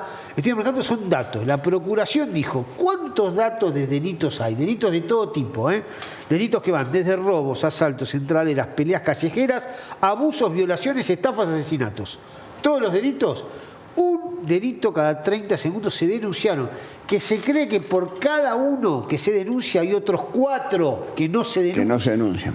¿No? Ahora, basta, son muy buenos los datos y me parece que la estadística tiene mucho más valor que yo lo que les voy a decir. Los noticieros los canales de noticias a la mañana, inclusive ¿de qué se nutren? ¿Cuál es la información? Porque estos son datos precisos, muy precisos, que marcan un estado de situación. Pero los canales de noticias, de los robos, de los asesinatos, es la franja, no tienen problema ellos, no tienen que armar una grilla con muchos temas, con muchos columnistas, para tratar muchas historias. Solo necesitan tener los registros que o entregan las comisarías o las intendencias o algún particular de la cantidad de robos, asesinatos, de delincuentes. Ayer entraron 30 chicos en La Plata, 30 chicos, a un edificio a robar bicicletas. Detuvieron a 13 que eran menores, que a la hora estaban otra vez en la calle delinquiendo. Bueno, solo haciendo una vista rápida por los canales de televisión de noticias uno se da cuenta que estas cifras no son ciertas, son recontraciertas y no están todos los datos.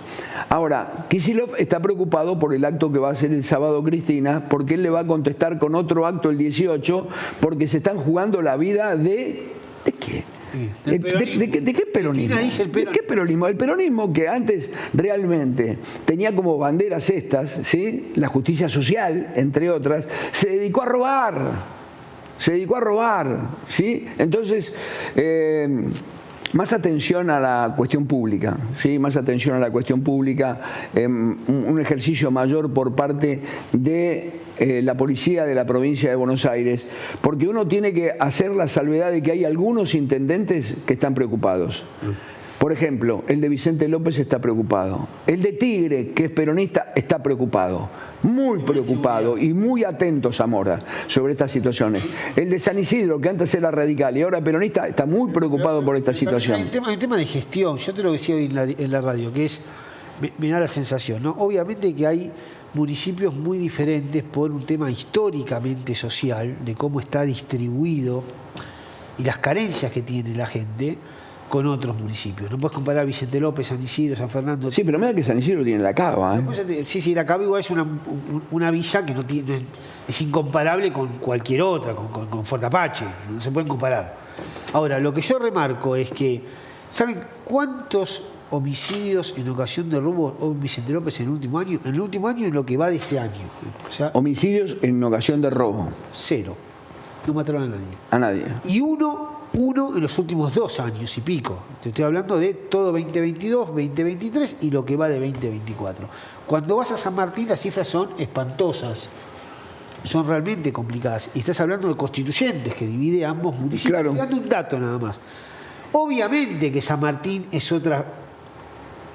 hay otras necesidades. Hay muchas más villas, hay mucha más pobreza, hay mucha más marginalidad. Pero hay menos preocupación. Pero bueno, hagamos las cosas.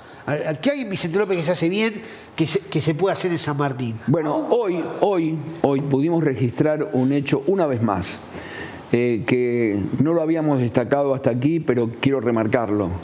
La fuerza de Alberto Crescenti, que es el SAME, que fue creado aquí en la ciudad de Buenos Aires copiando a otra ciudad, no es un invento argentino. Lo hizo Macri, ¿no? Lo hizo Mauricio Macri, sí, creó el SAME aquí en la ciudad. Hoy había 50 ambulancias, por lo menos. No, fue impecable. Fuerzas de bomberos, fuerzas de la Policía Federal. Helicópteros, la policía local, la de Waldo Wolf. En una hora habían sacado a toda la gente. Estaba el jefe de la ciudad, del jefe de gobierno de la ciudad, dando la cara ahí, y él no era responsable. Está muy bien. Él no era responsable, porque el responsable era el ministro de Transporte, que después llegó y estuvo también dando la cara. Nosotros, para mí, yo veo una ciudad que le está costando a Macri la gestión, sobre todo... Pero dame un segundo el ejemplo que quiero dar. El SAME es un servicio que usted te aprieta un botón y en 3 minutos, 4 minutos, en 5 minutos, normalmente puede haber alguna excepción. Está allí donde se produjo el accidente. Es un servicio muy especial, de altísima calidad y con profesionales de primera línea. ¿Qué hizo La Matanza cuando María Eugenia Vidal le ofreció el servicio que sí aceptaron otros municipios peronistas como Quilmes? ¿Sí? ¿Qué hizo Espinosa con Magarios? Dijo, no, esto es una cosa de Macri. No, acá no. Pedí una ambulancia en La Matanza.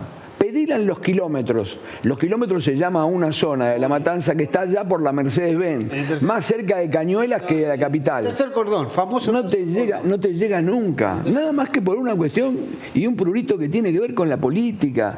Entonces, presidente, usted entienda que es cierto, tiene que meterle con la economía, hágalo mejor, rodéese de las mejores personas. Con la casta. Trate de no pelearse. Veo que no peleándose las cosas por ahí salen y por ahí no salen porque son discutibles. Porque están en paro. Y no, los senadores estuvieron en paro. Sí, no, pero está bien que se discutan algunas cosas. Es sano en un proceso democrático que un gobierno presente un proyecto y que la oposición que no está de acuerdo le diga, mire, no estamos de acuerdo, queremos seguir discutiéndolo. Es sano, está bien, no hay ningún problema. Ahora, los elementos que se alejan de ese eje central que tiene que ver con el plan económico y que tienen que ver con controlar cómo están las vías, a ver si se robaron los cables o no, hay que hacerlo. No se lo pueden quedar mirando todos sus ministros a usted, cómo nos da todos los días una lección de economía. Sabemos que usted sabe de economía y que por ahí va a ser premio Nobel de economía en algún momento determinado, después de escribir muchísimas tesis. Pero hay una cantidad de situaciones que tienen que ver con las escuelas, la salud, las universidades, el transporte público, que hay que atenderlo también. No, estamos 19:32 minutos, todavía el Ministerio de Transporte no sabe si se habían robado los cables. No sabemos en Argentina por qué chocaron 2 trenes. A ver si estamos de acuerdo. Pasaron cuántas horas y nadie sale a decir... A las 10:31 se produjo el choque. Estamos todos locos. Bien, está Pamela Caletti, diputada de Innovación Federal de Salta, y vamos a charlar con ella. Pamela, ¿qué tal? ¿Cómo estás? Muy buenas tardes, muy buenas noches. Hola, muy buenas noches, ¿cómo están? Bien, bueno, acá estamos discutiendo sobre cuál es la tarea del Estado, ya no tanto en la dimensión, si debe existir o no, esa idea que tiene Milei que bueno, repele un poco al Estado y que cree que los ciudadanos tienen que moverse dentro de una comunidad que se organice por sí misma y que el Estado intervenga muy poquito, cuando nosotros sabemos que el Estado tiene algunas tareas esenciales como la educación, la salud, la seguridad y en este caso el transporte, porque está claro de que está abandonado. ¿Cuál es su visión como diputada salteña, diputada nacional salteña de Innovación Federal? Bueno, además de ser diputada por Salta, soy profesora de Ciencias Políticas en la Universidad Católica acá y de Ciencias Políticas, y la política número 1 es el Estado, justamente. Y el Estado hace la esencia misma del ser humano.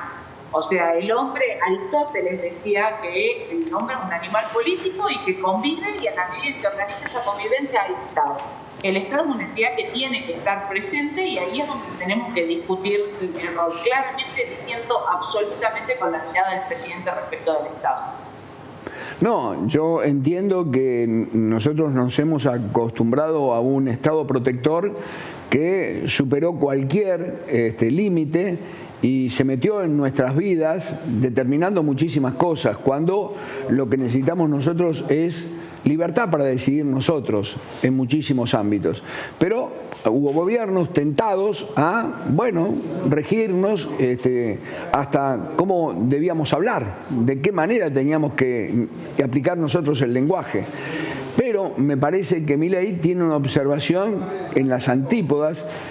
Hoy, ante la situación que vive la Argentina, un tanto exagerada, porque si no pasa lo que pasa hoy, por ausencia del Estado, aunque esta sea una empresa concesionada, se da esta situación, que a esta altura de la tarde el ministro de Transporte no nos puede decir si se robaron o no los cables, si hubo sabotaje o no hubo sabotaje.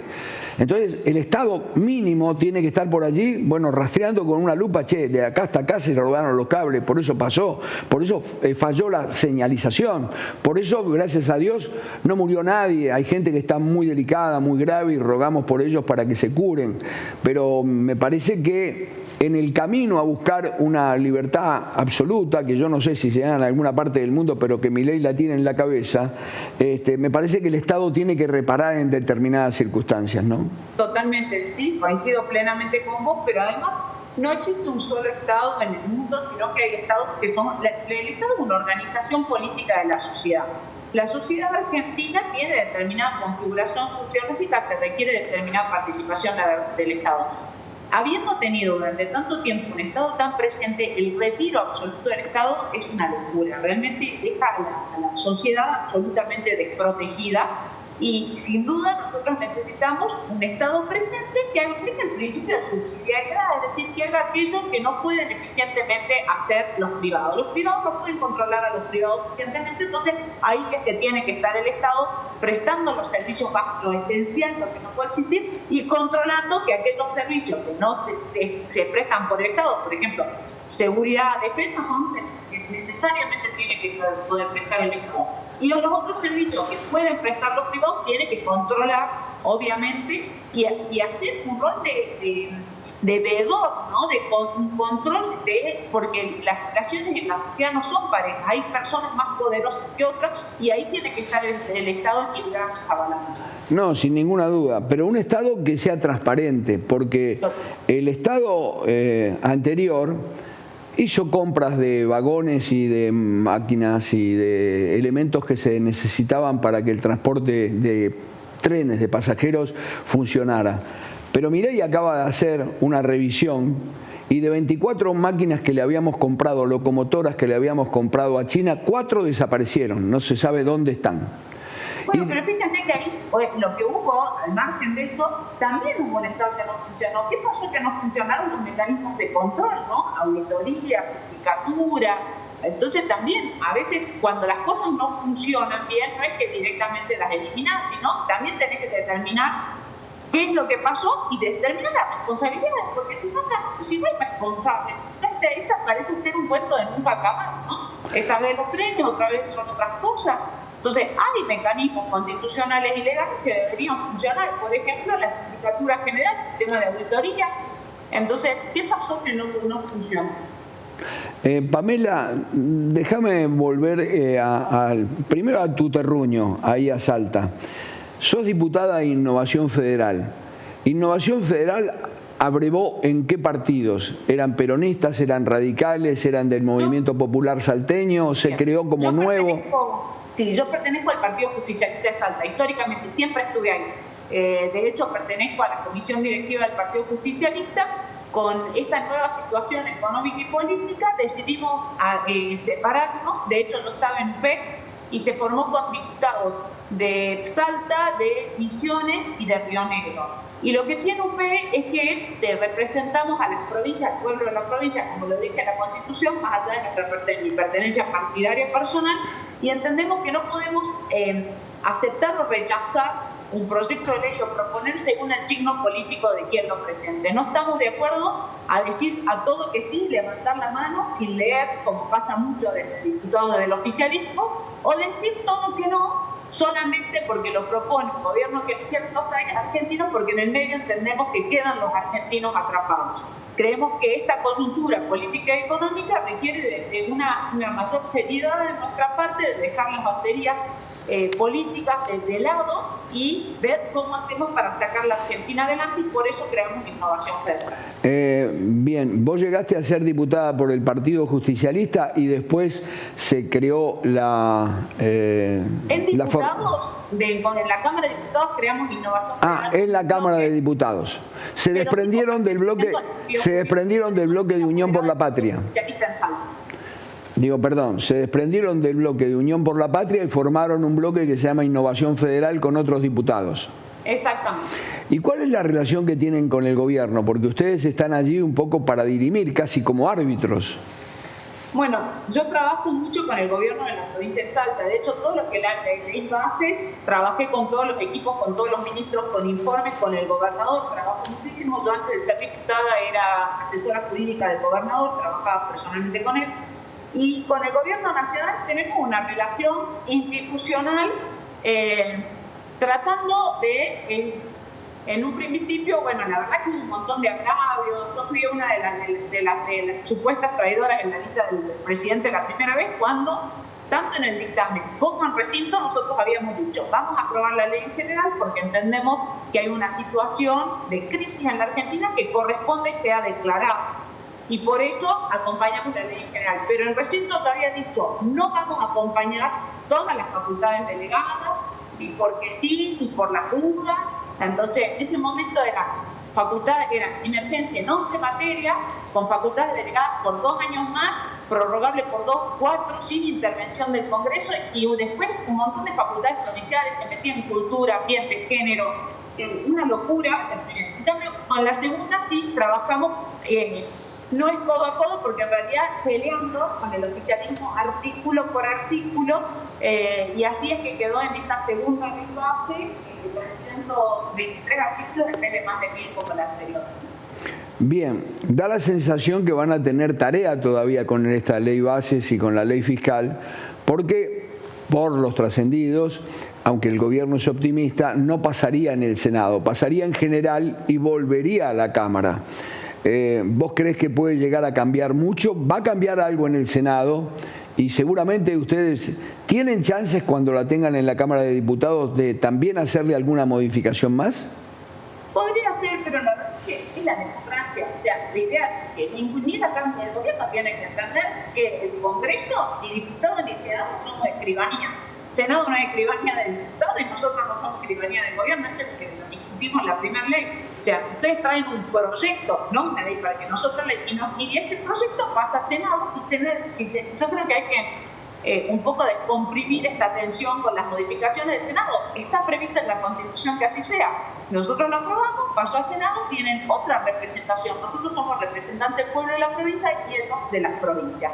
Y justamente su función es hacer una segunda revisión mirada sobre nuestro proyecto. Entonces seguramente vendrá con modificaciones. Yo de hecho en conversaciones con el gobierno marqué un montón de otras observaciones que entendía que estaban buenas que se debatan. Esperemos que por ahí vengan las modificaciones del Senado y si no vienen por ahí, igual las debatiremos, porque esa es la democracia, ¿no? Bien, sé que nos miran en Salta. ¿Cómo es la situación política salteña, que en algún momento tuvo como tutora al padre de Romero, después a Romero, luego llegaron otros gobernadores, entre ellos Urtubey, ahora tenemos un gobernador bastante particular porque no lo puedo encasillar políticamente, dicen que viene del peronismo, fue amigo de Massa, tendría buena relación con este gobierno. ¿Cuál es la situación política de Salta? ¿Quiénes dominan Salta en este momento? ¿Los peronistas, los radicales, un partido como el de ustedes, casi independiente? Claro. ¿Cómo es la situación salteña? Salta lo conduce Gustavo Sáenz. Gustavo Sáenz tiene su origen en el peronismo, en el justicialismo, fue presidente de la JP en su momento, pero cuando quiso pelear por la gobernación tuvo que hacerlo con un partido propio que es País, que es un partido provincial y tiene un gabinete plural. En el gabinete vas a tener renovadores, PRO, UCR, vas a tener independientes, hay PJ, digamos, él entiende que básicamente es esencialmente salteño, su raíz es peronista, pero entiende que en el gobierno tiene que haber un gobierno de coalición. ¿Qué es lo que está pasando en el mundo, no? Cuando uno ve el mundo, Europa, todo, son gobiernos de coalición porque las sociedades son necesariamente plurales. Y entiende que para gobernar él es el gobernador de todos los salteños, y todos los salteños tienen una pluralidad y diversidad que justamente se refleja en su gabinete, ¿no? Pero no tengo dudas, la conducción en Salta es única y es de Gustavo Sáenz, y él se apoya en un equipo técnico de distintos extractos políticos que todos coinciden en su conducción y en su visión de Salta y su visión federal. Alguna vez viajando a Salta, de las tantas veces que lo hizo, me llevó mi tarea profesional, alguna vez me llevaron a Cachi, ¿sí? Entonces saliendo de Salta, por un camino urbano todavía, y cuando ya entrábamos casi en la zona rural, me decían orgullosos, acá tenemos el tabaco, acá se planta tabaco y acá tabaco. Y el tabaco es una palabra que pasó a ser sospechada en la Argentina, de golpe y porrazo, ¿sí? Más allá de la discusión si el tabaco es bueno para la salud o malo, que será para otros temas y especialmente para los especialistas, el tabaco pasó a relacionarse hasta con alguien que parece que se aprovechó de ciertos beneficios y ha sido una palabra que entró dentro del diccionario de las malas palabras, sabiendo que es una riqueza que tienen muchas provincias argentinas que dan mucho trabajo. ¿Qué pasó con esta ley del tabaco? Qué bueno que me lo preguntas porque el tema fue así. El presidente presenta el proyecto de ley base y dentro del proyecto de ley base establecía regular el tema tabaco.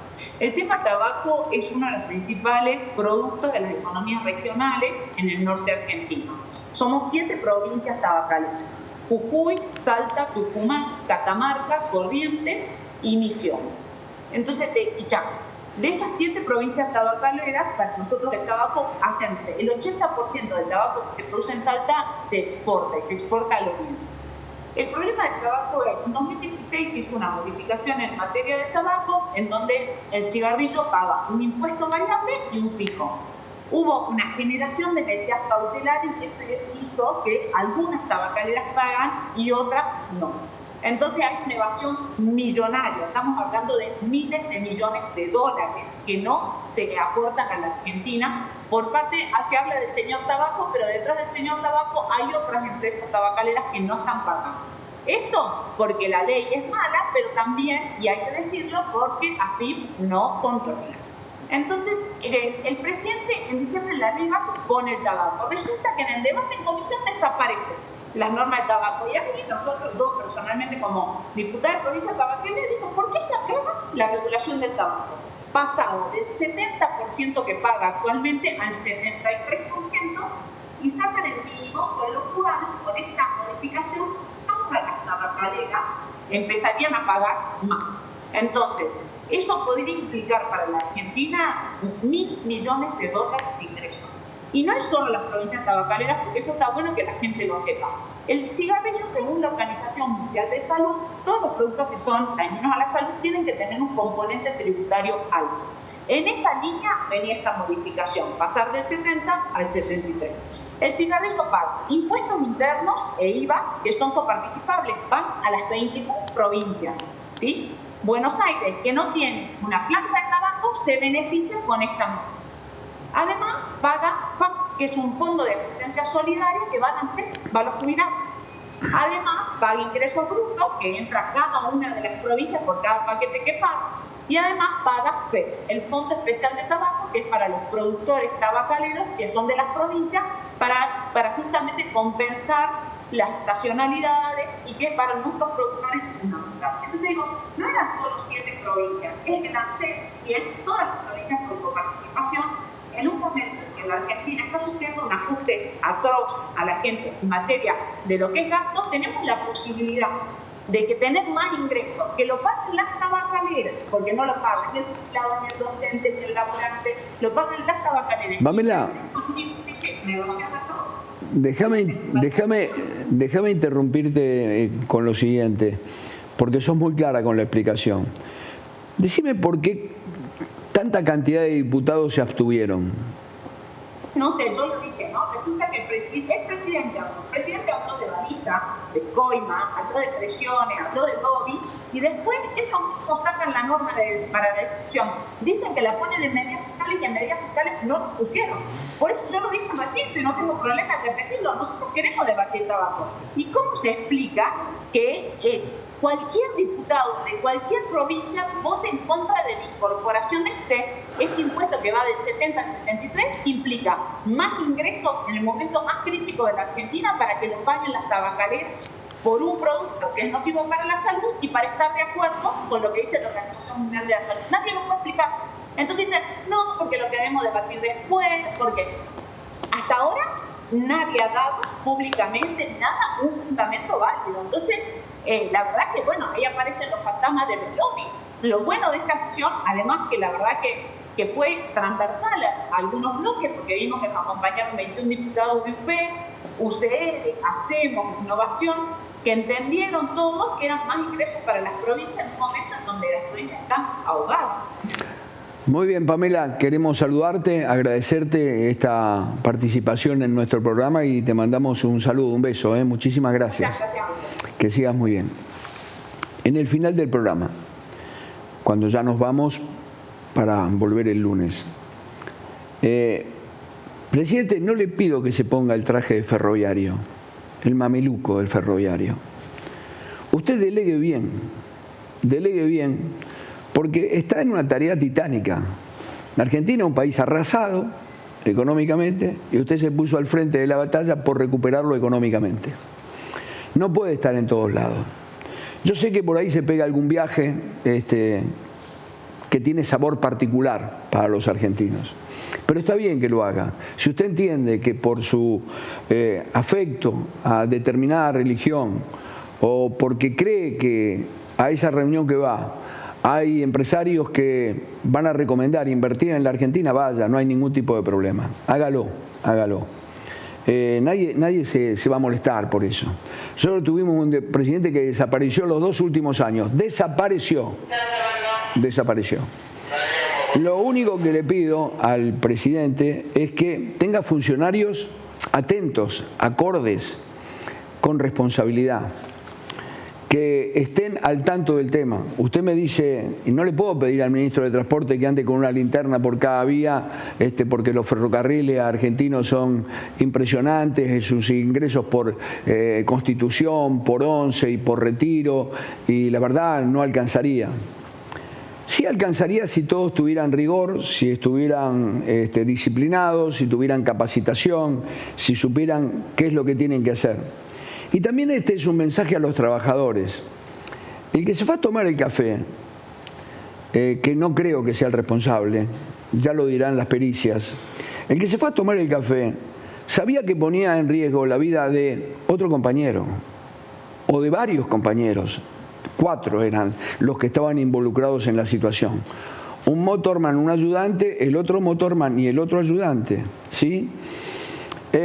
Me da la sensación que todos, en lugar de hacer paros al divino botón que no sirven para nada porque la contestación se la da al pueblo argentino hoy, trabajando, trabajando, si el pueblo argentino tuviera mal humor, si realmente estuviera en contra de las cosas que están haciendo, deciden un paro general por tiempo indeterminado. No, esta mañana, a las 4 de la mañana, en la madrugada, en cuanto tuvieron la primera oportunidad de tomar un colectivo para venir a trabajar, se vinieron a trabajar. ¿Por qué? Porque necesitan el mango y porque no están en la tontería de los dirigentes sindicales que andan cuidando leyes anacrónicas que los benefician únicamente a ellos. El pueblo argentino quiere trabajar y el trabajo de hoy es la contestación al paro de ayer. Ahora, a los trabajadores les pido también responsabilidad por otros trabajadores, por ese trabajador que no se mató de casualidad, Hoy vivimos un día trágico, sí, no hubo muertes, afortunadamente. Hay gente herida grave y por ello rezamos todos. Y hay otros que se llevaron un montón de golpes. Y el Estado va a recibir un montón de juicios. ¿Por qué? Por la impericia, por la incapacidad, por años de desaprensión de los que estuvieron en el gobierno durante mucho tiempo y no hicieron las cosas como hay que hacerlas. Porque algunos se avivaron y creen que cortando cables aéreos o del ferrocarril pueden fundirlos y con eso ganar guita sin tener que laburar, y producen lo que casi es un sabotaje, si es que realmente esto se llega a comprobar. En esa Argentina de vivos, de ladrones, de chorros, de delincuentes, no le pido que se ponga el traje de maquinista, siga por donde va, pero elija compañeros de ruta competentes, serios, que se hagan responsables, que no lo miren a usted como la figura que va a arreglar la Argentina, sino que sean colaboradores suyos en tareas que son aleatorias aparentemente y que hoy pudo transformarse en una tragedia con 100 muertos. Entonces, yo entiendo, el Estado para usted no debe existir. Y si nosotros entendemos por el Estado lo que vivimos del Estado anterior, no debe existir. Un Estado que abandonó la tarea crucial que tenía en todos los niveles, en la seguridad, en la justicia, en la educación y en la salud. Lo abandonó totalmente. Hay hospitales vacíos en la provincia de Buenos Aires donde se jactan de tener al mejor intendente de la historia. ¿Sí? Trate de que ellos se ocupen. Que esos hospitales que hoy no tienen hotelería, como mínimo la tengan para tareas esenciales. Un Estado mínimo, en la medida en que usted nos lleva a un país sin Estado, que ojalá realmente lo consigamos, porque estamos viendo que esto es producto de muchos que se aprovecharon del Estado y se robaron todo, hasta 4 locomotoras, ¿sí? Ese Estado.